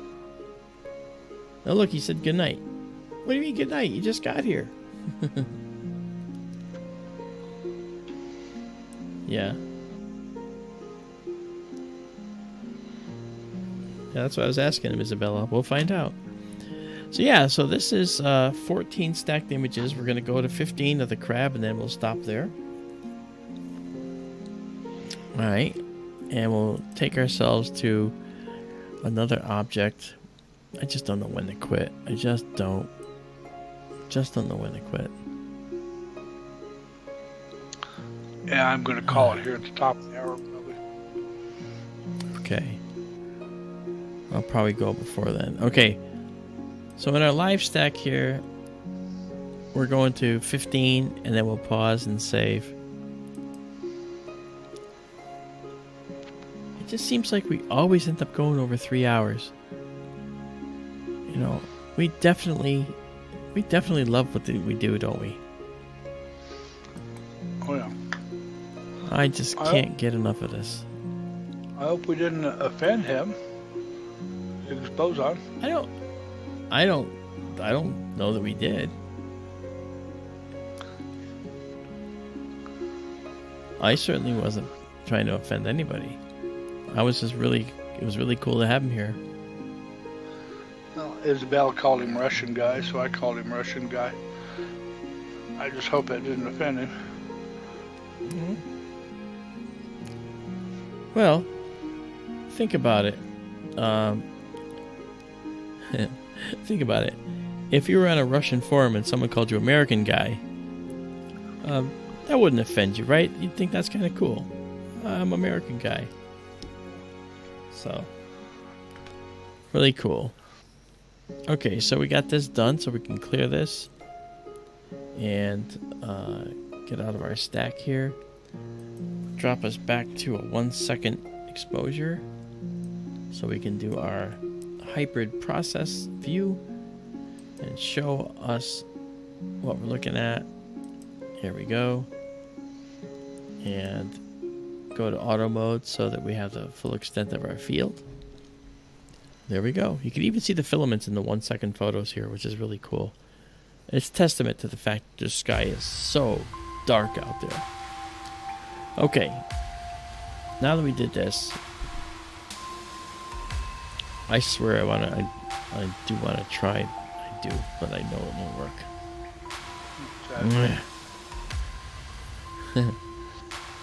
Have you looked at the 37 cluster? Yeah, I've seen the 37. Actually, sure. We could probably. That's probably just barely within our range because of the because of the edge of the building. But we'll try it. Let's go and try it. Let's do this. Let's do that. Alright, so we'll do 3 degrees per second. And now what we're going to do is we're going to head to the east, I believe. I've never heard it called the shopping cart cluster before. What? Shopping cart cluster? Or well, that's kind of silly. Yeah. Alright. I'm steering us to this because with the roof in the way, the telescope might not find it, and then it'd have to break into the process and stop it, and I don't want to do that.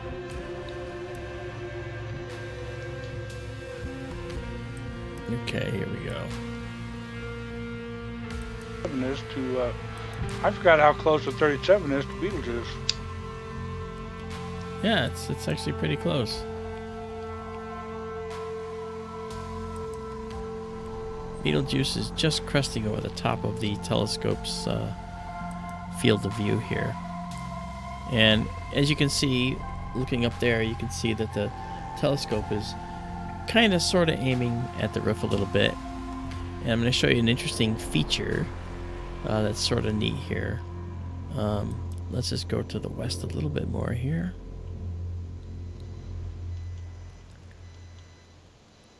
All right. Okay.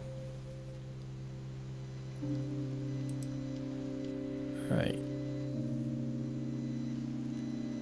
So, I think that the cluster is in the view right now, and I just have to see it. You know, I have to see it again. We're gonna go. I think it's here.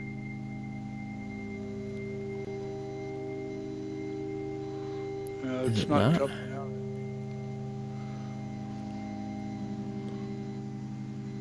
out. Maybe if I move the telescope this way a little bit.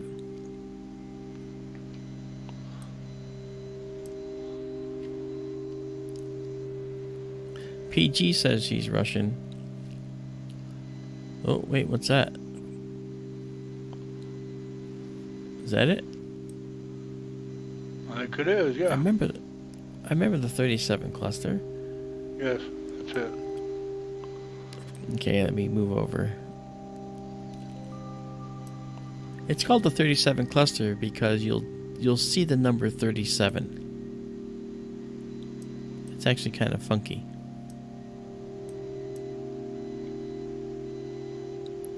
PG is Russian in part, but you know what? I don't think she speaks Russian.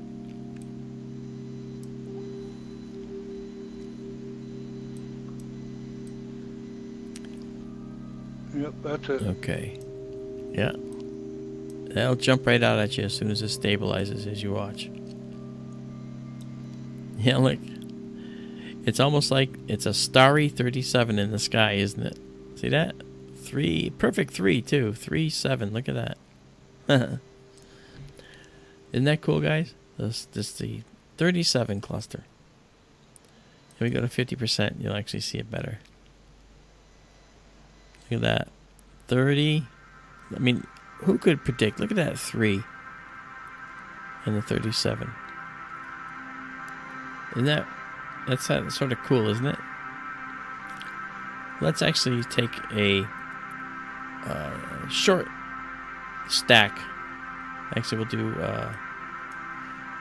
5 seconds of the 37 cluster as a little short stack.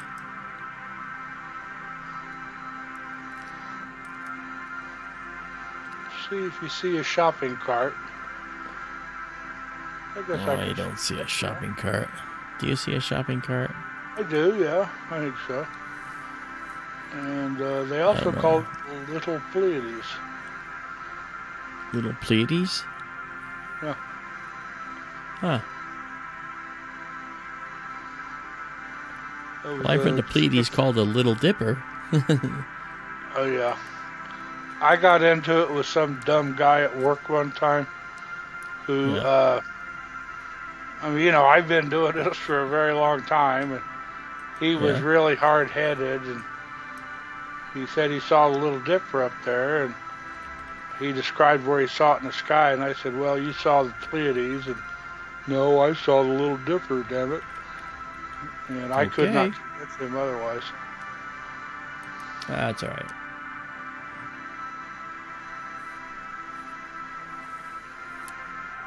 Yeah, cool. The description in Stellarium also called it 37 cluster, also called it the shopping cart, and it also called it the Little Pleiades. Oh, yeah. Wow.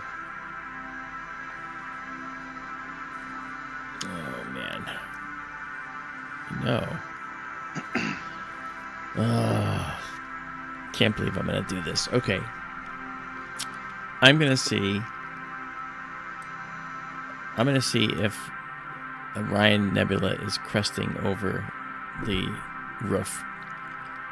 It looks like it's very close. And this red here is the edge of the roof that you're seeing.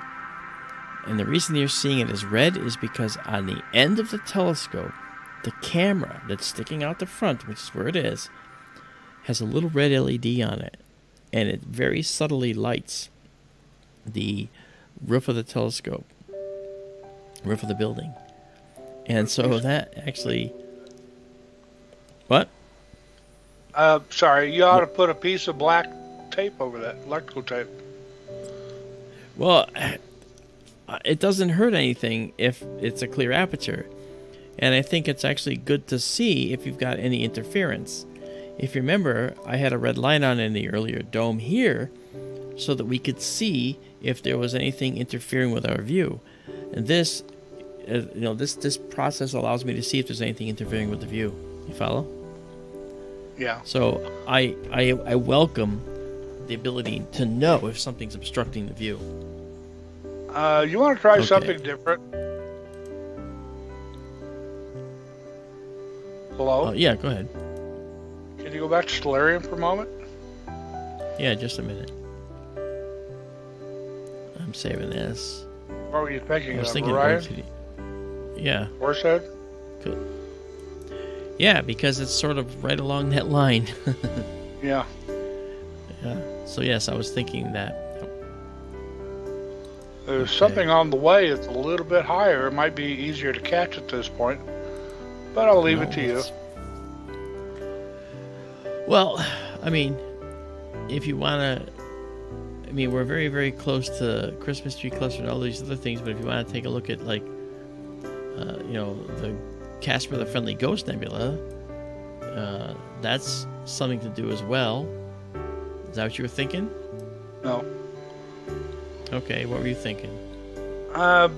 That's Mesa up there between Betelgeuse and Bellatrix. A little triangle there. There's actually nebulosity all around those 3 stars. Really? Actually, they show it there, yeah. Okay. Well, let's go see if we can find it. I really would love to see if we go all over to here. We have to go down. Okay, yes. And I think that Orion has to come up more for us to see what we're going to see here.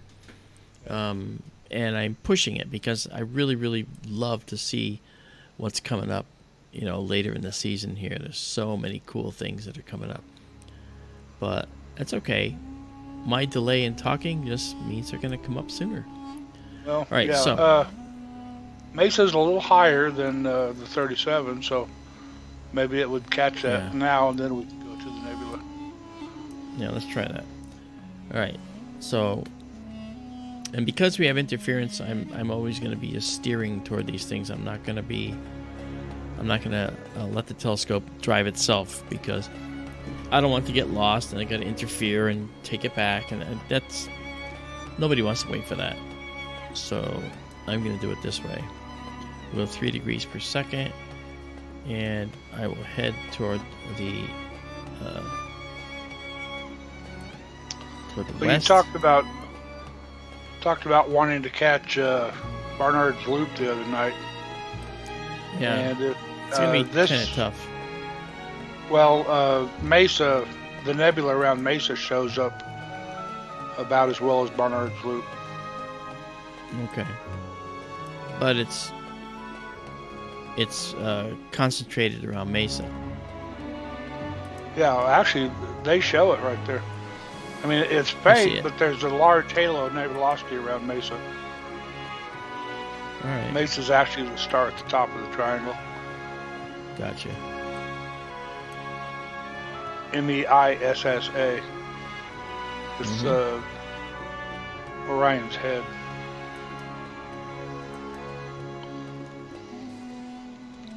Okay. All right. So, let's see what we got. You can see the nebulosity there. Oh, I know. I see it. Okay, so we got to head back to the east for a bit. We should see all 3 stars, though, in here. All right, Greggy Gilgan, thanks for coming out, man. Good to see you. We'll see you on the next SkyTour livestream. Okay, there we go.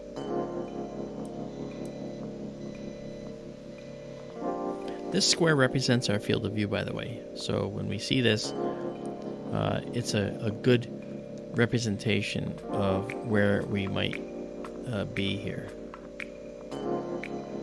So I put a telescope here, and we come out here, and we should see the 3 stars. And we're at 50%, so I got to go out to the full screen to catch them. And there is one.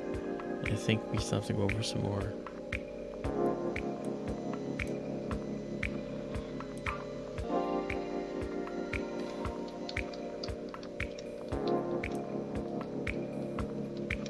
There we go. There they are, the 3 stars. Oh, too far. I had an internet glitch.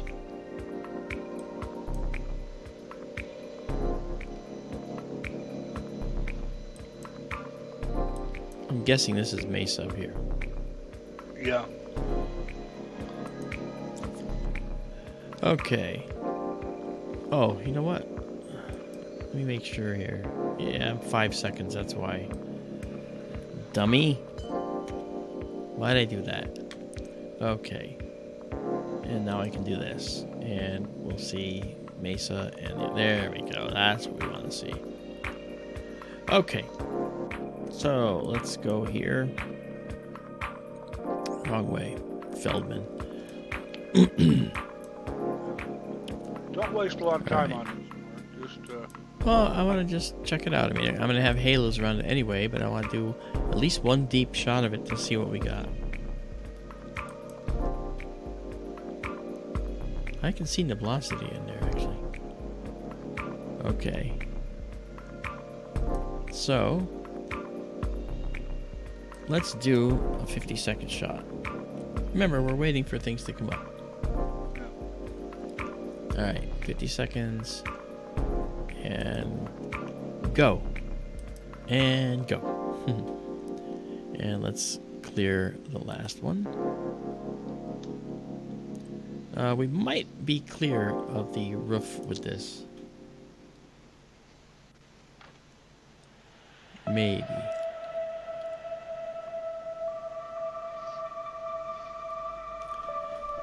Let's wait and see. We have 25 seconds left.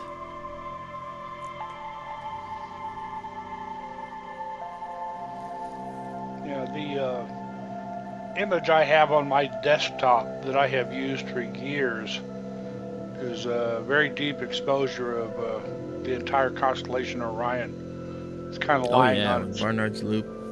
Yeah. Yeah, and you can see Here we go. the halo of nebulosity around Mesa also. Yep. Let's see what we got. Wow. Well, there is some nebulous detail around this. It's faint though. You can see it. It's faint, yeah, but that's you know, we might have to do a little longer exposure, but I won't tonight. But it's probably something we should do. You know.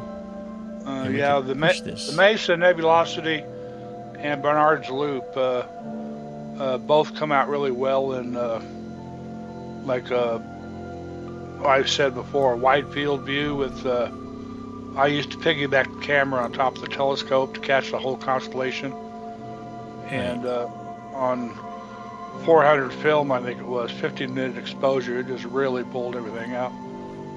Wow. Okay, we're gonna just clear this because it's not living up to what we want to do. Yeah. Like I said, don't waste time on it. Well, Sorry. it's still far in the east, okay? So we want to actually see something that's a little less difficult right now. Okay. Alright, so I think I know what that's going to be. It's going to be tough. I mean, we have to wait for these to come up, and I don't think that we want to stay up and wait. Because we have a number of degrees to go down here to get to this. It's just tempting me, but I can't actually do this reliably without interfering with the roof, you know. But what I can do is I'll just try this. Let's do this. I will get rid of this. Okay, get rid of anything. Okay. Now let's just go ahead and go into slewing speed, ramming speed, and as we go south, okay,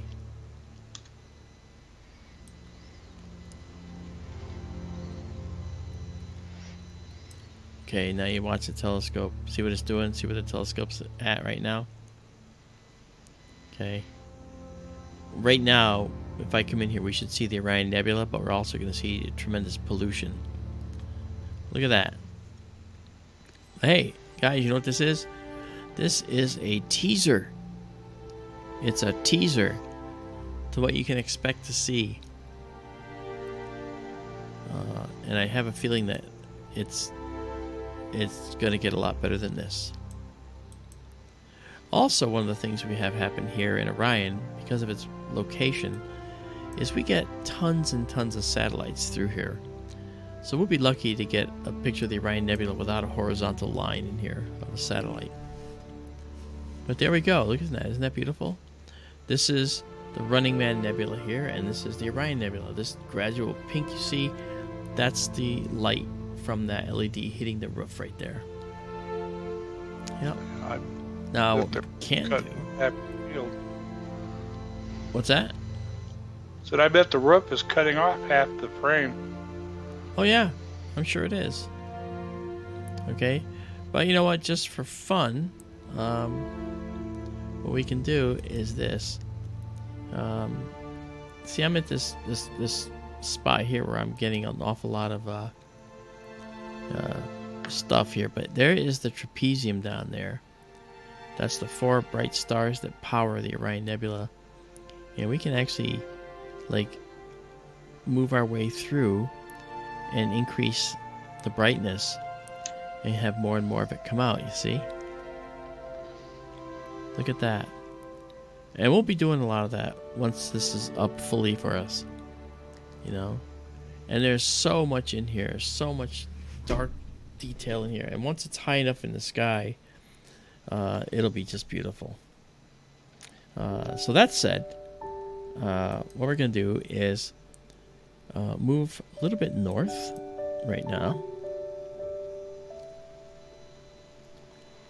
Alright, we're gonna move north.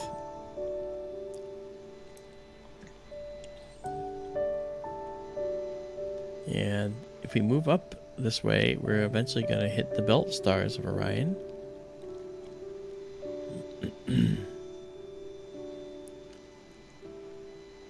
Yeah, and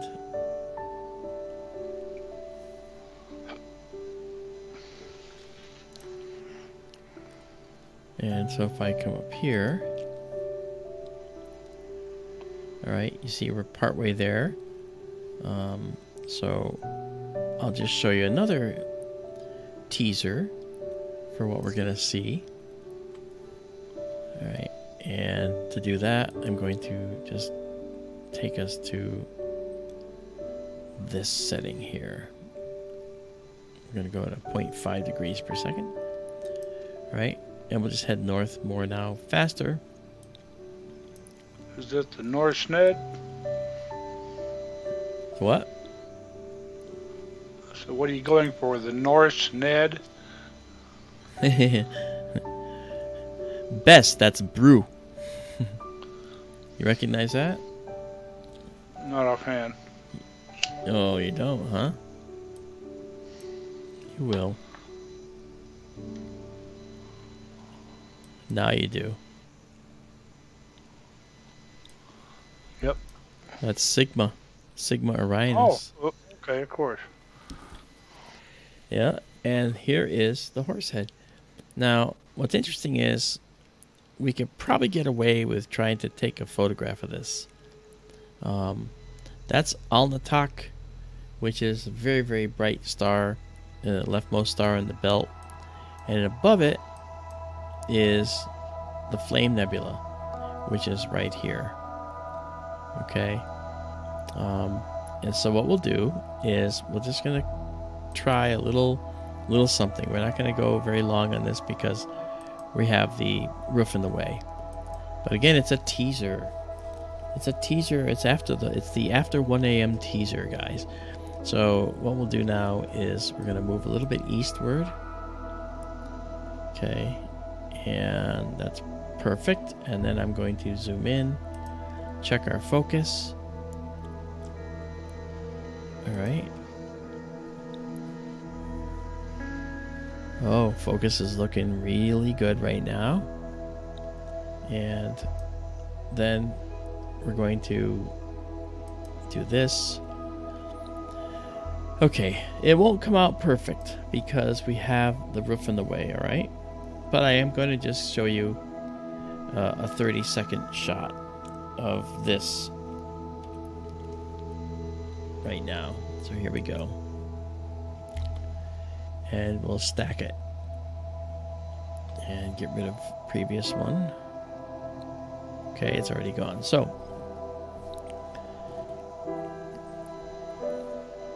So 30 seconds, a little bit of a tease as to what we're going to see.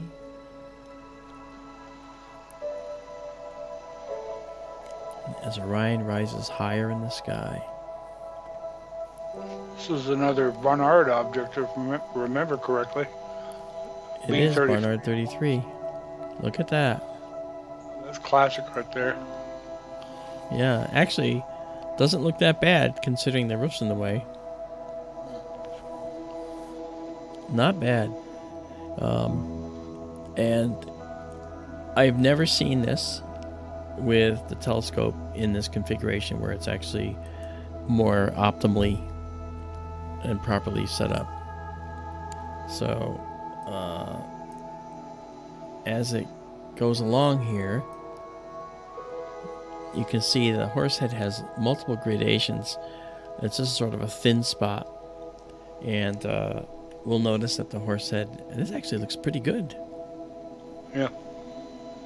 This is the Horsehead, Isabella, that's correct. And you watch the noise right now. Ready? Watch this noise drop and diminish even more. Here it goes. Boom. It just went again, and it's going to go again and again and again. Yeah. So let's back out. Okay. Interestingly, the Horsehead is visible because this hydrogen gas is being ionized, and it's done by this star over here. Yep. This star is Sigma Orionis, and it's ionizing this gas to make this gas actually glow. Then we have reflection nebulae over here again, more like scattering nebulae, because this is a big dark cloud. This is part of a complex called the OMC, the Orion Molecular Cloud.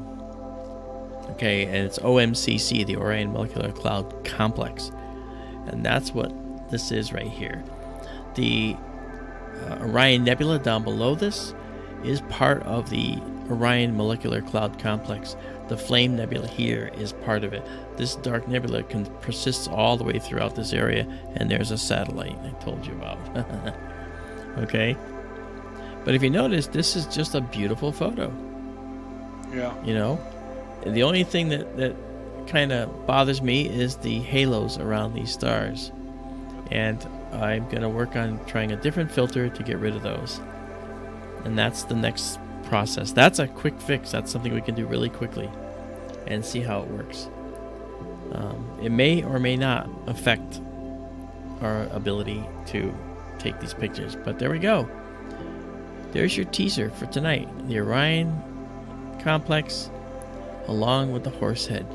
And notice it's looking much better already, and we've only stacked 6 of them. And you notice as you zoom in some, can you pull that a little bit to the left, Mark? Get Sigma in the field of view. Mm-hmm. You see, Sigma's starting to show up as a multiple star. Sigma Orion is one of the prettiest multiple star systems. It's one of my favorites. There are, God, I forget how many stars. 4, I think. There's at least 4, I believe, or more. that's Some may an be unstable system. But in the telescope, that's just a beautiful star to look at. Yeah. Lewis Ty, the halo is actually an artifact of the imaging system.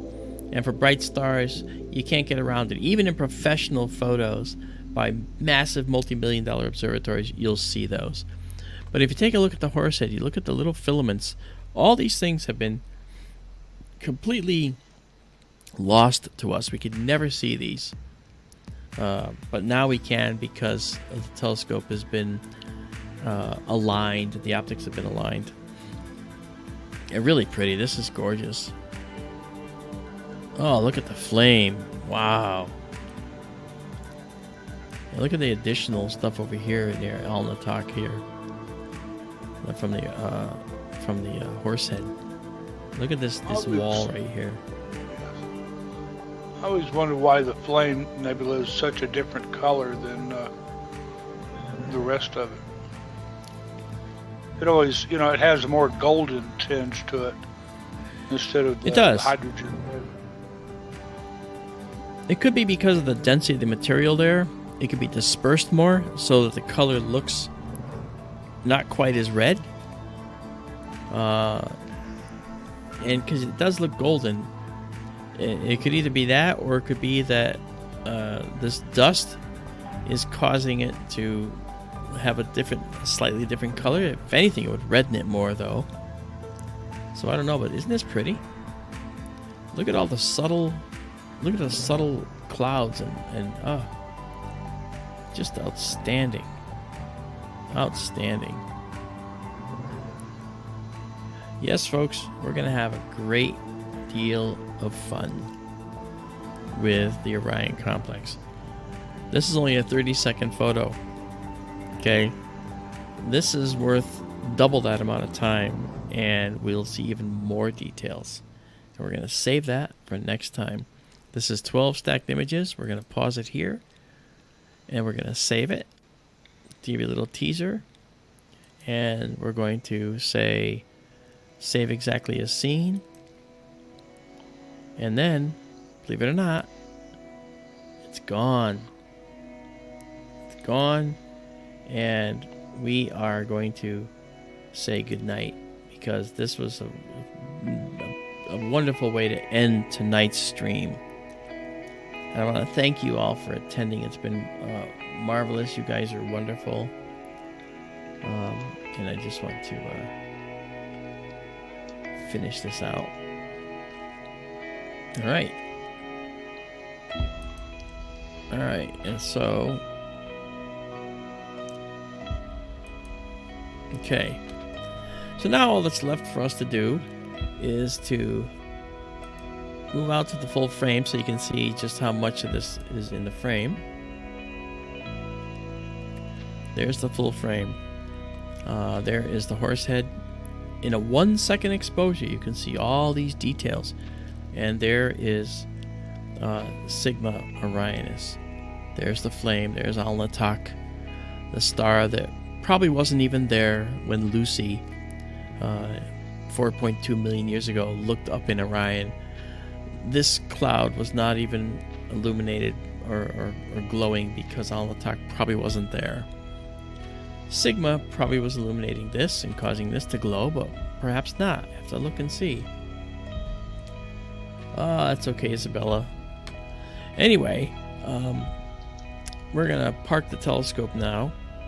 But before I do that, I'm going to shut down after I copy down this focus number 48250.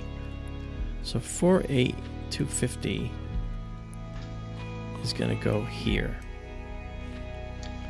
And we're going to use that next time as a focus value, because that seems to work very well once our telescope is up to temperature, down to temperature. The temperature is actually 58 degrees out in the dome. Out in the building. And there we go.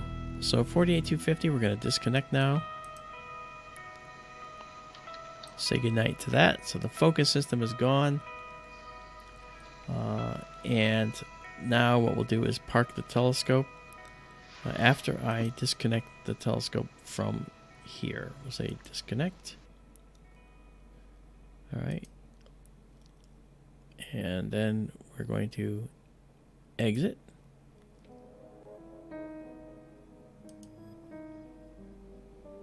All right. And now we can get rid of this guy here. I can't wait for the winter sky to come up, because now that I don't have to worry about the cold, I welcome the winter sky. I remember taking pictures of Orion with shirt sleeves. It was great. Very different feeling. I remember you got turned into an ice cube. Yeah, out here I did, yeah. All right. And we're parking the telescope now. We're heading into getting it ready to go bye-bye. Good night. All right. Telescope reaches its predetermined parking spot. And you'll see down here it says parking a telescope right there, and then it says telescope is parked, and we can turn it off now. So I have a program I wrote for the observatory which runs it, and then it's turned off. Boom, there it goes. And now you see the stars drift across the screen because we're rotating out from under them.